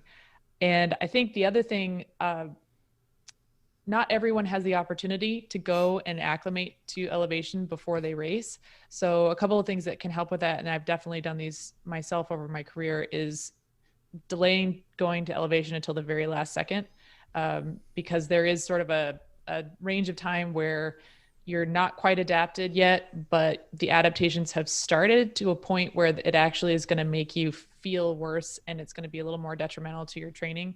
So you kind of have two good options. One is to actually take the time to acclimate, and if you don't have that option, then delaying going to altitude until the very last second is the other one. And then at sea level, CO2 is more of a limiter to your ventilation rate than oxygen is. But when you go to elevation, it's the opposite. And so actually consciously, and again, this is a matter of degree, so please don't overdo it. Check with your doctor, all of the requisite liability caveats here, but hyperventilating slightly. So at sea level, when I'm racing, I'm always trying to slow my breathing, breathe off the carbon dioxide, focus on my exhale. Whereas at elevation and altitude, it's actually a little bit more effective to focus on the inhale and breathe at a slightly higher rate than feels necessarily comfortable, because oxygen is actually more of a limiter there. So those are two pieces of advice I would say to anybody who's looking to perform at altitude, but maybe doesn't have that option to acclimate ahead of time. How did you do it for nationals, Alex, last year? I mean, 6 feet above sea level when you're standing, like you said, up to basically 9,000 feet is when where the race started. So yeah, last year I was lucky enough to do it, I guess, quote unquote, the traditional way. A buddy of mine, Will Foley, let me stay with him for the 2 weeks leading up to it. I've played around with a couple different things. I've done the altitude tent. I've done the same as Amber, show up the day before and risk it for the biscuit.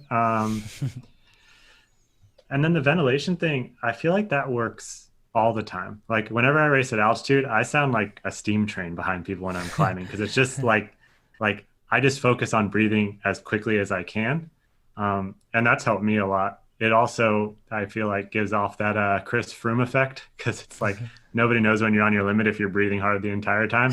So Nice. so you can be fresh or just about to blow and sound exactly the same. So I feel like it messes with people's minds a little bit, which is fun. Yeah, get up there early if you can. I mean, with a full-time job, the tent has been helpful to me. I have one of those little ones that just like goes over your pillow and it's like kind of like a weighted blanket around your chest, and I sleep just fine. I used to have one for the whole room, but Jen nixed that one pretty fast. So have you found that the day before versus 2 weeks before, which one works better for you? Oh, 2 weeks before, hands down. Because the day before, it's just tricking your body physiologically. Like you still don't have the red blood cells, but what happens once you're up there for, I think it's 48 to 72 hours, your body starts to adapt. So you're putting stress on top of stress. It's stressing itself to try to produce those red blood cells, which takes 3 to 10 days. But you're trying to train on top of that or race on top of that. So when you go 24 hours ahead, you still have that lack of oxygen and your body's not perfect for it, but you're not trying to do that at the same time as your body's trying to adapt to the stress around it. Yeah, that's like the hard part about this too, Amber, I can assume, and Alex, I know I've experienced this. When it's meaningful enough for me to be really worried about the effect of elevation on my performance, it's hard to show up the day before. Because in many cases you want to, recon, or geez, if it's like the races that you've done, Amber, you've got team ceremonies and you've got all these other things where you have to do it. So that is something to take into account. Like if it's a really big event, like a mountain bike national championship, I don't want to arrive the day before because I want to be able to, even if the course doesn't have anything really technical or really difficult, I want to be so comfortable with it that is a non-factor. And then I just want to be comfortable there as well, because showing up the day before and, unpacking and building, and it's a lot of stress to add on. Amber, when you trained in Reno, Reno's at about 4,500 feet of elevation. Sorry for not being metric here, but and I assume that you'd be training upwards from there, like, up onto climbs in the region. So somewhere probably around an average elevation of 6,000 to 7,000 feet. Mm-hmm. Is that right? Yeah, that's about right. And Gila's not much more than that. So that actually was really appropriate for those races. And that made a huge difference for me. And I would agree with Alex that the better of the options is to be able to acclimate. That's certainly more effective. But if you don't have that option, you just don't have that option. And that's where kind of the mental resiliency and mental strength comes in. You run, you brung, right? So you give it what you got on the day. And if you get really hung up on the fact that like, oh, so-and-so has been acclimating and I haven't, forget that noise. Just focus on your race and go do what you got. Give it everything you've got. Yeah, that's like a Keegan Swenson opinion of altitude is it doesn't exist. It's like birds. It's not real. So, I mean, sure, I guess that we can adopt that for a while. So actually, don't listen to that guy. Yeah, he's not fast at all. He spent 3 months at LA back in 2017 for Pan Ams. We had, I believe it was at 8,500 feet. And he has the option to live at altitude. And he lived in LA for 3 months leading up to it. It's just like, altitude doesn't exist. Go ahead. And I think he got like third or fourth at the race. So yeah. He's a special creature. Yeah. Yeah. Actually, it's funny because we just had a point on this. Sometimes if you take a route and you upload it in Garmin Connect and Strava or different ones, it'll give you different elevation. It'll give you different elevation for those routes, sometimes substantially so. So I'm just feeding the conspiracy theory. The elevation actually is not real. It's all fake, just like birds and everything else that I don't believe this stuff, by the way. Sorry, people. But anyways, it's fun to joke around. Marcus's question: I struggle to get my time in zones during sweet spot intervals to be 100% in the sweet spot zone. He says I'm about 30% tempo, 50% sweet spot, 20% threshold during a sweet spot interval. Is my current situation normal? And is it a sign of poor quality? Or is it actually benefiting to get a rough mix of tempo, sweet spot, and threshold? Chad, do you want to take this one first? Sure. It is what it is. You're only going to be able to regulate power to so tight a range. This is how it's going to fall. And the fact that you're getting 50% in your sweet spot, if you quantify it that closely, is great. but the fact that the rest of your time is in tempo and threshold, which is what sweet spot is a blend of, just kind of spells out what we're after, which is close enough. I mean, you're never going to be, first off, physiological adaptations are going to happen between a narrow bandwidth, a 4-watt range. So secondly, the body doesn't work that way. We're not machines. We don't move that efficiently or consistently over time. So we're looking for all the adaptations that come when you work from roughly here to roughly there, and you're accomplishing that 100% of the time.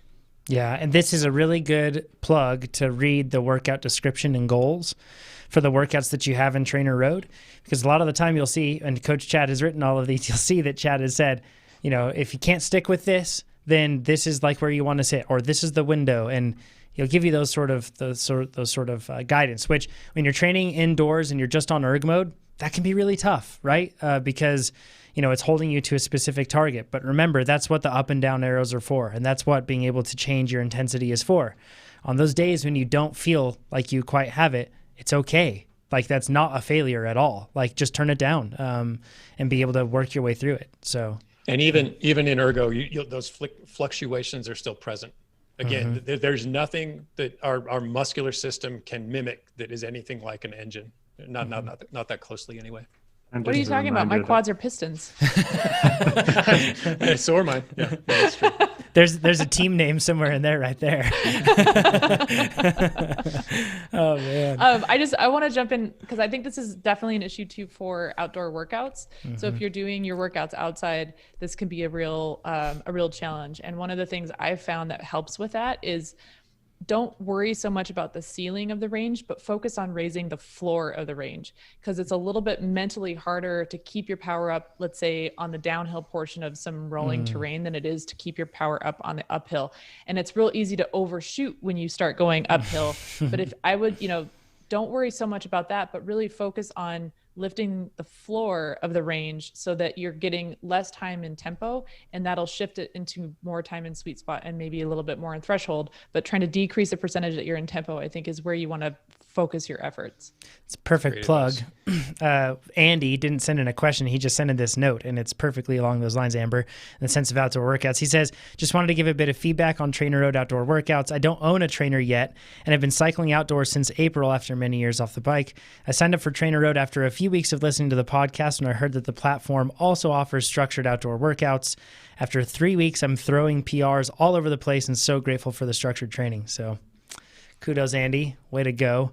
And yeah, that's like being able to train indoors and outdoors, being able to train with a group, like a bunch of people. If you follow Nate on Instagram, tr.nate, then you can see he always shares which workouts he's doing, and he does 100% group workouts. So you can join in with him if you can fit into the group of 11. You can RSVP now, which is great, and share codes. Tons of great stuff there. So yeah, it's good to have the options for sure. Okay, the next one, this is not our vein, but we're still going to do it just the same. So I have my picks down. I'm curious to see, because I only see, I think, a couple picks from Chad, and then a very important correction from Alex. But our TDF picks, Tour de France picks for all the jerseys. Let's go last with the yellow jersey, even though that's first on our list, just because that's the most interesting one. So for the white jersey, I put Pogačar. And then I'm going to give away my yellow jersey pick because it was a different person. And then you pointed out that would not be possible. So, but who do you have for the white jersey? Is Pogačar everybody's or no? Yeah, I do. Pogačar for the white jersey. Yeah. I'm sitting this one out. So you guys take it away. And then polka dot jersey, I have no clue, but Kuznefra looks like he's just having his field day. Yeah. He's I have a feeling that Bahrain Rita's going to crater and Wout Poels is going to go for the polka dot jersey. That'd be cool. He could do it too. Yeah. He doesn't look to be super sharp just yet, but maybe he'll come into it. Yeah. Yeah. Green jersey. This is a good one. Because Sagan doesn't look like the dominant Sagan that we've always seen. Still going to be so let me first say that with the green jersey and the polka dot jersey, they're not really about the best sprinter or the best climber. They're about the opportunist who is the best sprinter or the best climber. So we all recognize that, right? Mm-hmm. And that's why Kuznefra is going to get it. He went after it early, and he's going to hang on to it. He's built up enough of a lead that it's pretty discouraging for anyone else to pursue it. Not to say it can't happen, though. And then with the green jersey, it's really hard to bet against Sagan because his consistency is so good. I mean, what's he going on? This will be his 8th? Yeah, I think it'll be his 8th. Yeah. It's ridiculous.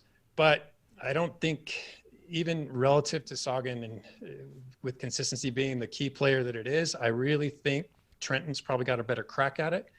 As much as I'd like to see Bennett and I'd like credit, this was in here before yesterday's sprint finish, Wout van Aert. It's true. It was in Those here guys before. could do it if they were off the leash. I don't think Bennett can get over the climbs. I don't think Wout he's not going to be given that much freedom to pursue this sort of thing. So he's restricted. He's off the table. Trenton, however, is not. And his CCC team, who was backing Ilnur Zakarin, who's already 9 minutes down, maybe more after today, they're all off the leash. So I see Trenton being a big threat to the green jersey. Another point. So my heart wants Greg Van Avermaet to get it because I've really enjoyed how he's been racing this year and the tour. It's been fun to watch. And maybe he always does that in Grand Tours, though. You find him in breakaways, it seems like, more commonly than those big Spring Classics names. And he's, an aggressive racer. But seeing that they're both on the same team, they at the very least have two really strong people that they can use to get it done, whether it's with GVA or Trenton. But I think GVA is pretty far down on the points, so it'd be really tough for him to do it. All right, yellow jersey, last one. Should I go first? You go. All right, my pick is Bernal, and it's because I think that, and I hope that this is right, and I would think that they would do this, but I know that Ineos Grenadiers now, I know they haven't looked as dominant as they once were, but I have a feeling they're coming in a bit undercooked, intentionally so. I would only hope so. But such a busy Amber, you keep smirking, but you're not going to contribute. It's driving me nuts. But he's my pick. We'll see. I'm going to go with Roglic just because Sepp Kuss is going to boss the peloton around all these 3 weeks. I hope so. Yeah, I'm on the same page. I don't see how Roglic can lose it. He's too formidable. He's shown that he can stand up for 3 straight weeks. He's bringing good fitness into it. Could mean he burns out early, but I don't think so. I think everyone else who's warming up are going to be too far behind. I think the other point too, and I know that this is silly, and Amber, you're probably going to shake your head at this, but it's just because you once raced in the pro peloton, but sometimes you get these little signs and you see something and you're just really blown away. And that was when Roglic won that stage. When he went away from the group, my goodness gracious, it was like he was like he was on a turbo levo. It was just turned on the gas and then he just rolled away from everybody. And it looked rather effortless compared to, and everybody else was clearly under a whole lot of hard workload and distress. And he was just boom, I'll just go now. So that's the last time you saw someone finishing stages strong like that was the 2018 Giro with Yates. Yep, exactly. Yep. Remember how dominant he looked then? But what was Yates' team behind him? I mean, look at Jumbo-Visma and what they still bring to the table. They're rollers, they're climbers. I mean, they are a strong team. So they're going to do a good job of protecting Roglic. Yeah, so much of Roglic's performance is, down to that. And having the final athlete be Sepp Kuss in front of you too. Sepp's just steadiness and poker face and calm. I assume that it's not just an outside appearance thing, but also he's probably a pretty kind of like a rock, and that would be really important. I'm sure Amber was a rock for plenty of her athletes as well. So, and unless we forget who else he has in the mountains but Tom Dumoulin. I mean, they've got so many cards left to play. Yeah. Definitely. Yeah. And he's won a Grand Tour before, so he has that experience. He knows what it's like to lead a team. Yeah. And reportedly, I heard this through grapevines of zero personal connection whatsoever, but reportedly Wout's climbing pre-tour at a camp was on par with Roglic's climbing in terms of the actual numbers behind their performance. So, I mean, man, what a deep team, huh? So it's exciting to watch. Regardless. After stage 4. I mean, Wout did a 3K pull-up that last climb? Yeah. And he's not a tiny climber. He's pumping probably up to 500 watts for that whole time. Bossing the peloton around. They just have so much strength and depth on that team that I think it's hard to compete with. Yeah. Yeah, it'll be exciting to watch. And I'm grateful that racing is happening on the entertainment side of things, and I hope it can continue to be safe. So fingers crossed. Okay. This next one, I'm totally going to butcher your name. I am so sorry, but I think it's Gintadas, I believe is how you pronounce the name, but I could be totally wrong. It says, hello, TrainerRoad, 5 stars on the podcast. You really motivate me to keep cycling. I'm an Olympic distance triathlete trying to get good, but failing year after year because of quarantine and running related injuries this year has been particularly bad. And I decided to try out some road cycling races. One thing I noticed during a race today, it's hillier than I'm used to, and in hindsight, I used to do this in triathlon, especially with swimming, is that I'm just unable to suffer. The moment it gets tougher than I'm used to handling, I start going easier.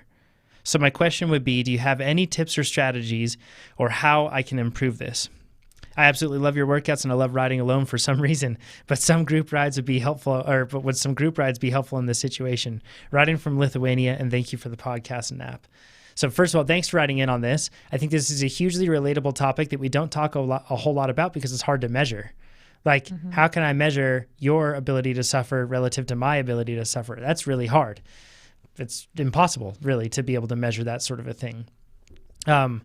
One thing that and we're just going to kind of go off on this one here and jive off of this one, but one thing that you come to mind, Amber, on this one, and you've actually influenced a whole lot of my internal dialogue in how I go about, instead of negatively critiquing myself during times, it's always thinking of how can I lift myself up rather than how can I break myself down so then hopefully I can somehow become what I need to be. Rather, why don't I just lift myself up to what I need to be? Mm-hmm. And that's one thing that I've found, at least for me, has really actually helped me dig a little bit deeper, is by erring on the side of belief rather than doubt in myself. But what are your thoughts on this, Amber? Yeah, there's no one path to getting there and to learning how to suffer. But a couple of things come to mind, and, following on what you said, Jonathan, I think an incremental approach is really relevant here. So kind of like where if you're in the race and you end up at the back of the peloton, then you look all the way at the front and think there's no way I'll ever get up there, breaking it down into smaller size chunks and not so much, this is too hard for me, but looking at it more like, could I give a little bit more? Like just a little bit, doesn't have to be much. Could I just add a touch more pressure on the pedals and could I handle that? Probably.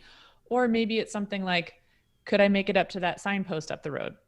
Yeah, I could probably do that and not fall off my bike. Okay, now you get to that signpost. Can you make it to the next one? I could probably do that. And then breaking it down into little chunks like that. So looking to see opportunities where you can push just a little bit more or hang on just a little bit longer. And then oftentimes what will happen with that is that you'll probably surprise yourself and you'll end up sort of breaking down some potentially long-held beliefs about what you can or cannot do and what you can or what you are or are not capable of doing. And I think it's those belief systems that really are the crux of this. So a lot of this is mental. Some of it is physical limitation for sure. But if you really feel like you're not actually struggling that much, or you really feel like you could struggle, you could, I don't know, do more than you are in the races, then chances are there is a little something more, that there's more in the tank there than what you're actually getting out of it. So the positivity component of this is important, but also benchmarking. So I told the story earlier of when I first went over and did that block in Europe. I never imagined that racing could be that hard. I thought I was this young hotshot, just got my pro contract. Like, I know bike racing, I know how to suffer. And then I got over there and was like, wow, I had no idea how deep the deep end is. And and I think those benchmarks are really important. And so to your point, that might look like going and doing a group ride and just saying, can I hang on? How long can I hang on? Or just looking to see how fast people go up a hill. That's one of the things I love about competition, is it's one of those arenas where you have an opportunity to discover a limit or discover a depth that you didn't know that you already had. And sometimes it takes an external stimulus to help you discover that new benchmark of what really is comfortable or uncomfortable. Mm-hmm. So opening yourself to those opportunities, maybe looking for more accessible opportunities to just nudge that benchmark a little bit further. Like I said, it doesn't have to be a revolutionary epiphany all in one day, but that this is something that you can work on in every single workout, just little bits at a time. This is something that I've personally found, that if I have less time suffering recently, then it's more difficult for me to manage it. Like, I can get into a routine with it almost and get better at it. And just like training and anything else, as you train more often, many times, you get better. And this is one of the things that I find I get better at. I don't know if you've noticed that, Chad, or I mean, thinking of also like your racing career, like you really did well in criteriums in particular, like really difficult, hard races, and many times like a criterium, unlike a time trial in the sense that it really comes down to like physical capacity and being able to execute to that. But many times a criterium is very much a game of wits and kind of a game of focus and who says quit first. Did you find, because you were successful at that level, so did you find that you were better in any particular way with this? Well, Jing taught us. I'm going to distill this down for you. What rhymes with suffer? Tougher. It's that simple. You got to get tougher, buddy. That's it. And there are a few ways to do that. I always talk VO2 max intervals, and I'm fond of them for a number of reasons, but one of them is how tough they make you. Because when you can push that minute of suffering to 90 seconds to 2 minutes and get up to 3 minutes and endure that last minute, rest and do it again and again and again, who cares what's happening to your fitness? You're getting tougher. You're showing yourself, I can work this hard and I can do it again and again and again. And when you get out in a race and you're subjected to, and a criterium is a good example of this, these repeat efforts that don't give you quite enough time to recover, but now we're going again and I either hang on or die. And you find out I can do this. It instills a sense of belief in yourself that I think carries farther than any fitness gain you're ever going to achieve. So in tandem with that is ride with faster riders. We've already touched on this. Amber basically did it in Europe for however long. She got her butt handed to her routinely. But what happened? She got faster. Her tolerance for suffering, her toughness grew and grew and grew. She came back and was like, hey guys, when do we start racing? So that ride with faster riders. And then finally, get older. And really that's synonymous with just gain experience. So as you age, you will become a tougher rider. I can still hang in some races where the numbers do not favor me. I should not be in there. I should not be contesting the final sprint, but I find a way to get there. And it's because of experience. I know this only lasts for so long. I know I can hurt this bad and I can probably hurt more. So I've learned a lot of things that get me to that line. And ideally, and sometimes it happens in a really prime position such that I can actually contest a finish. Yeah. Alex, you're racing, so at the high level or the top level of mountain bike racing here in the United States and at the international level. And in the United States here right now, we have one of like it's hard to compare generation to generation, but we have a very competitive generation right now. And the tough part about mountain biking is the attacks come, but there is no rest in between because of the terrain, right? And there's no opportunity to shelter yourself and to kind of recover. So how have you, or what do you do to make yourself hang on a little bit more? Or just, be tougher? Yeah, I mean, I echo a lot of what Amber said in terms of like, I think having a positive outlook to the race really helps, like more of seeing it as an opportunity, like not so much like, I can't hang on, like that negative self-talk, like turn it into like, oh, this is an opportunity for me to work on this in the future. And, like this is where my weaknesses lie. Like, I can't wait to train this and get better. But like in the moment, I try to be very present in my intervals. Like how much does this, like to Chad's point, this VO2 interval hurt, and bring that to the race. So it's like, no, this is nothing. Like it may feel like more because and we talked about this in the last podcast, but because you're not in control, it adds a whole nother level of like suffering. And there's a lot going on that, you're very heightened when you're racing. So like if you can check in and be like, no, I've done this before in a controlled environment and transfer that to the race, be like, no, I've done this before. I can do this. Like, this is just what I trained for. And we train to race. We train for adaptations. So just kind of bringing that feeling and that check-in from the training to racing, then you can just be like, no, this is just another training day. There's like the Princess Bride line that I think of with this one where he says, life is pain. And this is,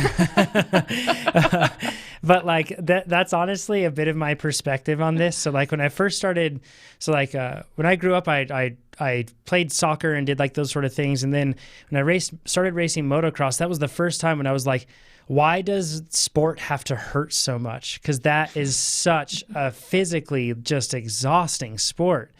It's like downhill mountain biking, but then you have something that's trying to pull away from you that's extremely powerful all the time. So you're trying to hold on to that. And then it's just really dynamic. And I remember just being so broken down by how hard it was. And I remember even getting to one point with racing where I was like, this just hurts so much. I don't want to do this. Like I'm tired of it. And I remember then like ski racing, the same thing. When I started ski racing, it was like my legs are exploding as I go down this run. This is so hard.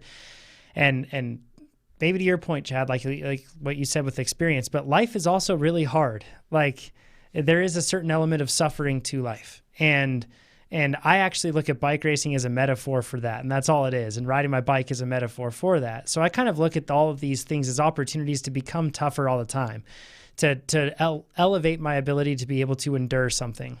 And so that's why like that point really resonates with me, Alex, when you say, take the suffering that you have during your training and then take it with confidence and bring it to the race.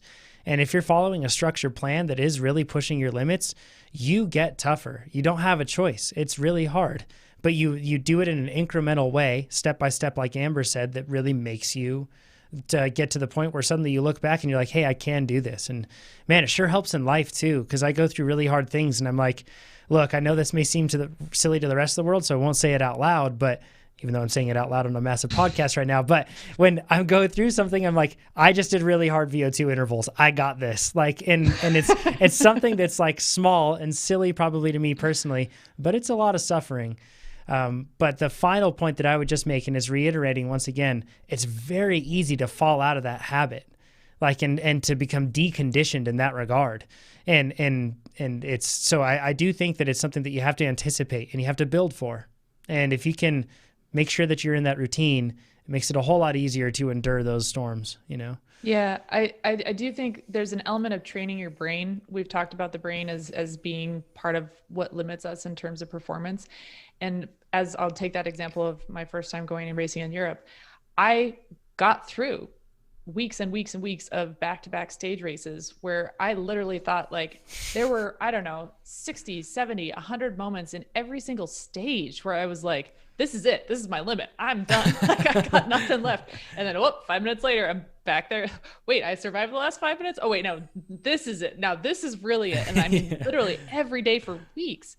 And I think that, so what happened was some element of my central nervous system, some element of my brain expanded its definition of what constituted a threat, right? Mm-hmm. So what I thought was a threat or a limiter actually changed. And so my brain was able to say like, oh, this thing that I thought was really where I needed to rein you in is actually okay. And we actually have more of a range to work with here than we thought. So part of it is training your brain. And I also just want to reiterate something that I found to be really important is when we talk about toughness and we talk about pushing yourself, it's not about forcing yourself over and over and over again all of the time. It's about finding a way to be your own ally in those dark moments. So it's not just, oh, you have to do the hard thing no matter what. It's, hey, let's think about this. You know, what's coming up for you right now? What is the thing that's scaring you about this? What are you worried about, might happen? And then if you can figure out kind of what those little mental, emotional trapdoors are for yourself, you can then be, again, your own best ally in those moments. And you can anticipate those moments and think, okay, you know what? There's a climb coming up. I know that this is one of those places where I get really worried about my ability to stay with the group. So I'm going to start using a mantra and keep my mind out of that negative trench, and so maybe your mantra is, just for today, I'm a climber. Or maybe your mantra is something silly like bring it on, or looking around at everybody around you who's really, maybe they're putting the hurt on you, but you can just think to yourself, man, is this all you got? Give me more, something funny to turn it on its head, but in a way that's not, you're not fighting against yourself. You're working with your brain. You're working with your body. You're working with those mechanisms that are wired to help you survive. So you're not fighting the system, you actually work with it. And that's a much more effective long-term path to getting mentally tough. I apply this to mountain biking. It's very hard to read someone from the back. So, you may be suffering, but they may have only 2 seconds left in them. And if you drop in those 2 seconds, man, the endorphin release of dropping someone, like you just gave them another 15 seconds. So it's like, it's a game of like, who can hang on more. Like you don't know how hard they're pushing. Like they're just playing the game. Like this happens all the time when Daniel and I are training. It's like, I'll sit on his wheel and I feel like I'm just about to die. And then he'll just like pull off. And it's like, you don't know when someone's just about to crater. So try to push them to that limit and and like Amber said, make it a game. Like, oh, I can do 1 more second. I can do 2 more seconds. Like, I can get to the top of this climb. I totally lied. There are 2 more points I want to make. Number 1, don't make other people stronger than they might be in your head. That's like the way I've thought of that is, and this is even hard in a lot of cases if you're new to like cycling and you have these mentors and these athletes and suddenly you're actually able to kind of compete with them but you kind of hold them on a different level. And I'm sure, Alex, you've faced that when you go over and suddenly you're like lining up and there's Yaroslav Kolavi or something. And it's like, I had whoa. this with Todd Wells when I was coming up in US mountain biking. I put him up on a pedestal. Like, dude was my hero.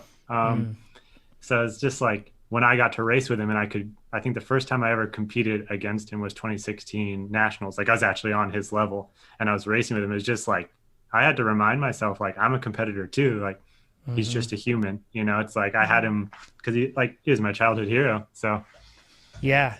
So don't build them up to be more than they are. Let them be what they are. It's just build yourself up to be more than what you are. And also the final point, look back on history. You've repeatedly proven that you're stronger than you think you are. Every single time that you did those workouts, month after month, year after year. So why in the world would you ignore history, right? Like the fact is, it's documented. You've done hard things before, so you can do more. And you've shown that you can do more the whole time. So let's get into just a few live questions. And firstly, thank you everybody for joining us in the live chat. We've got some live questions that we'll get to. We don't have much time, so we'll just do a handful. But if you're watching this, please give us a thumbs up right now. That'll help. More cyclists will be able to find it that way and get faster. There we are. And then also go to TrainerRoad.com and check it out. Send your friends to TrainerRoad.com. Share this podcast. Do all that stuff. This is not an advertising podcast. We deny advertisers all the time, and we don't charge for it because we don't want it to be anything like that. But at the same time, all of this does help us make more people faster if you go to TrainerRoad.com. So please do it. Share with friends.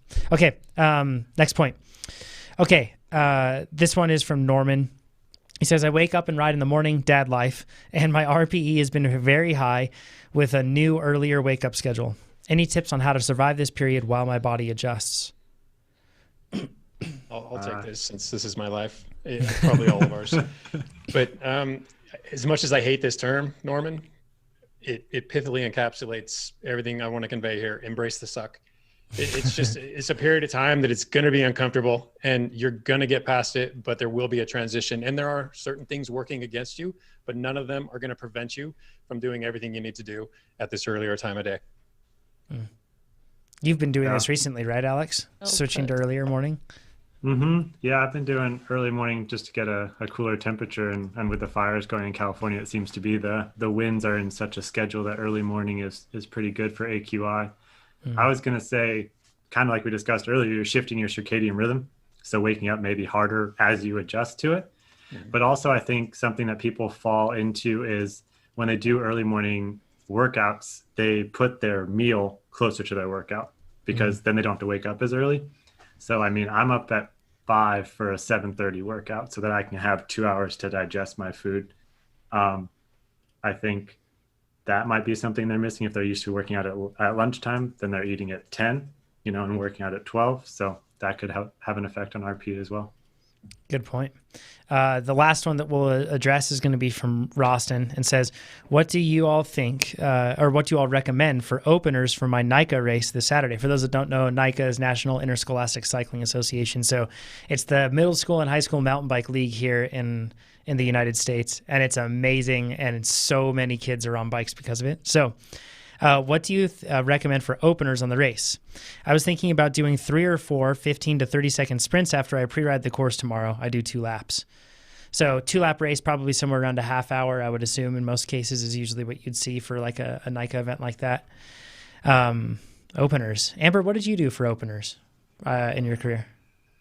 I tried a bunch of stuff. I think from just like a straight up physiological perspective, all you really need is to get to a point of sort of elevating your ventilation rate and getting vasodilated, which is the warming up. And vasodilated is just your blood vessels opening up and you're perfusing your muscles with blood and everything's kind of, it's humming, it's ready to go. But there's a lot of mental component to this too. So people find that they'll have a routine that works really well for them. And that's the thing that they stick to. And some of that's mental, some of it's emotional, some of it might be placebo, some of it might be physiological. You don't need to stress too much about it because it's as long as you're just moving your body and you're getting vasodilated, that's going to be enough. But some people are really religious about, like, they want to touch certain systems. Like I definitely need to get myself into the VO2 max zone, or I really need to get myself into sweet spot for such and such amount of time. All of that that's all great. I think the main thing is getting your system primed and then not overdoing it. So finding anywhere in that range is going to work. And as long as you're in that range, don't stress about it. Yeah, one point on this, it says the race will take him about an hour in this case. So typical XC race sort of a thing. Sorry, Alex, to interrupt. No, I think Alex probably has some good thoughts. Yeah. I was going to say exactly what Amber said. I wouldn't do them as sprints necessarily. That's an easy way to do too much. I normally do about an hour and a half on the course with 4 30-second efforts that are just above threshold. So for, like, say your threshold's 300, I would do them at like 330 or something close to that, or like a RPE that's just higher than what you could hold for about an hour, just so it's really just about touching on those systems and getting everything primed for the next day. And I always like to do it on like an important climb or an important section in a single track so that you can see that section of trail at speed. Yeah, that's a good tip. I've always found that in terms of openers the day before, I like doing something that gradually ramps me up, and to the point where I like you said, Amber, the ventilation rate's like, whoa, it's high. I usually follow, like, basin is a workout that I do, but I do the -3 version of that. And that's something that I do usually the day before. And it's separate than a warm-up. And a warm-up actually, though, is like effectively the same thing in the sense that I just try to, and I give myself some time. You can Google Ask a Cycling Coach podcast warm-up. We've discussed it at length many times, but I just try to follow something that gradually ramps me up to the point where my breathing rate is there. Usually ends up looking like spending 1 to 2 minutes in 20-watt increments. And I start out at like 200 watts, and then I just work my way up. 200 watts would be like 70% of threshold, a little less, like 65% of threshold. And I just step my way up. And then usually I get to VO2 sort of area. And at that point, I pull the plug because it's enough.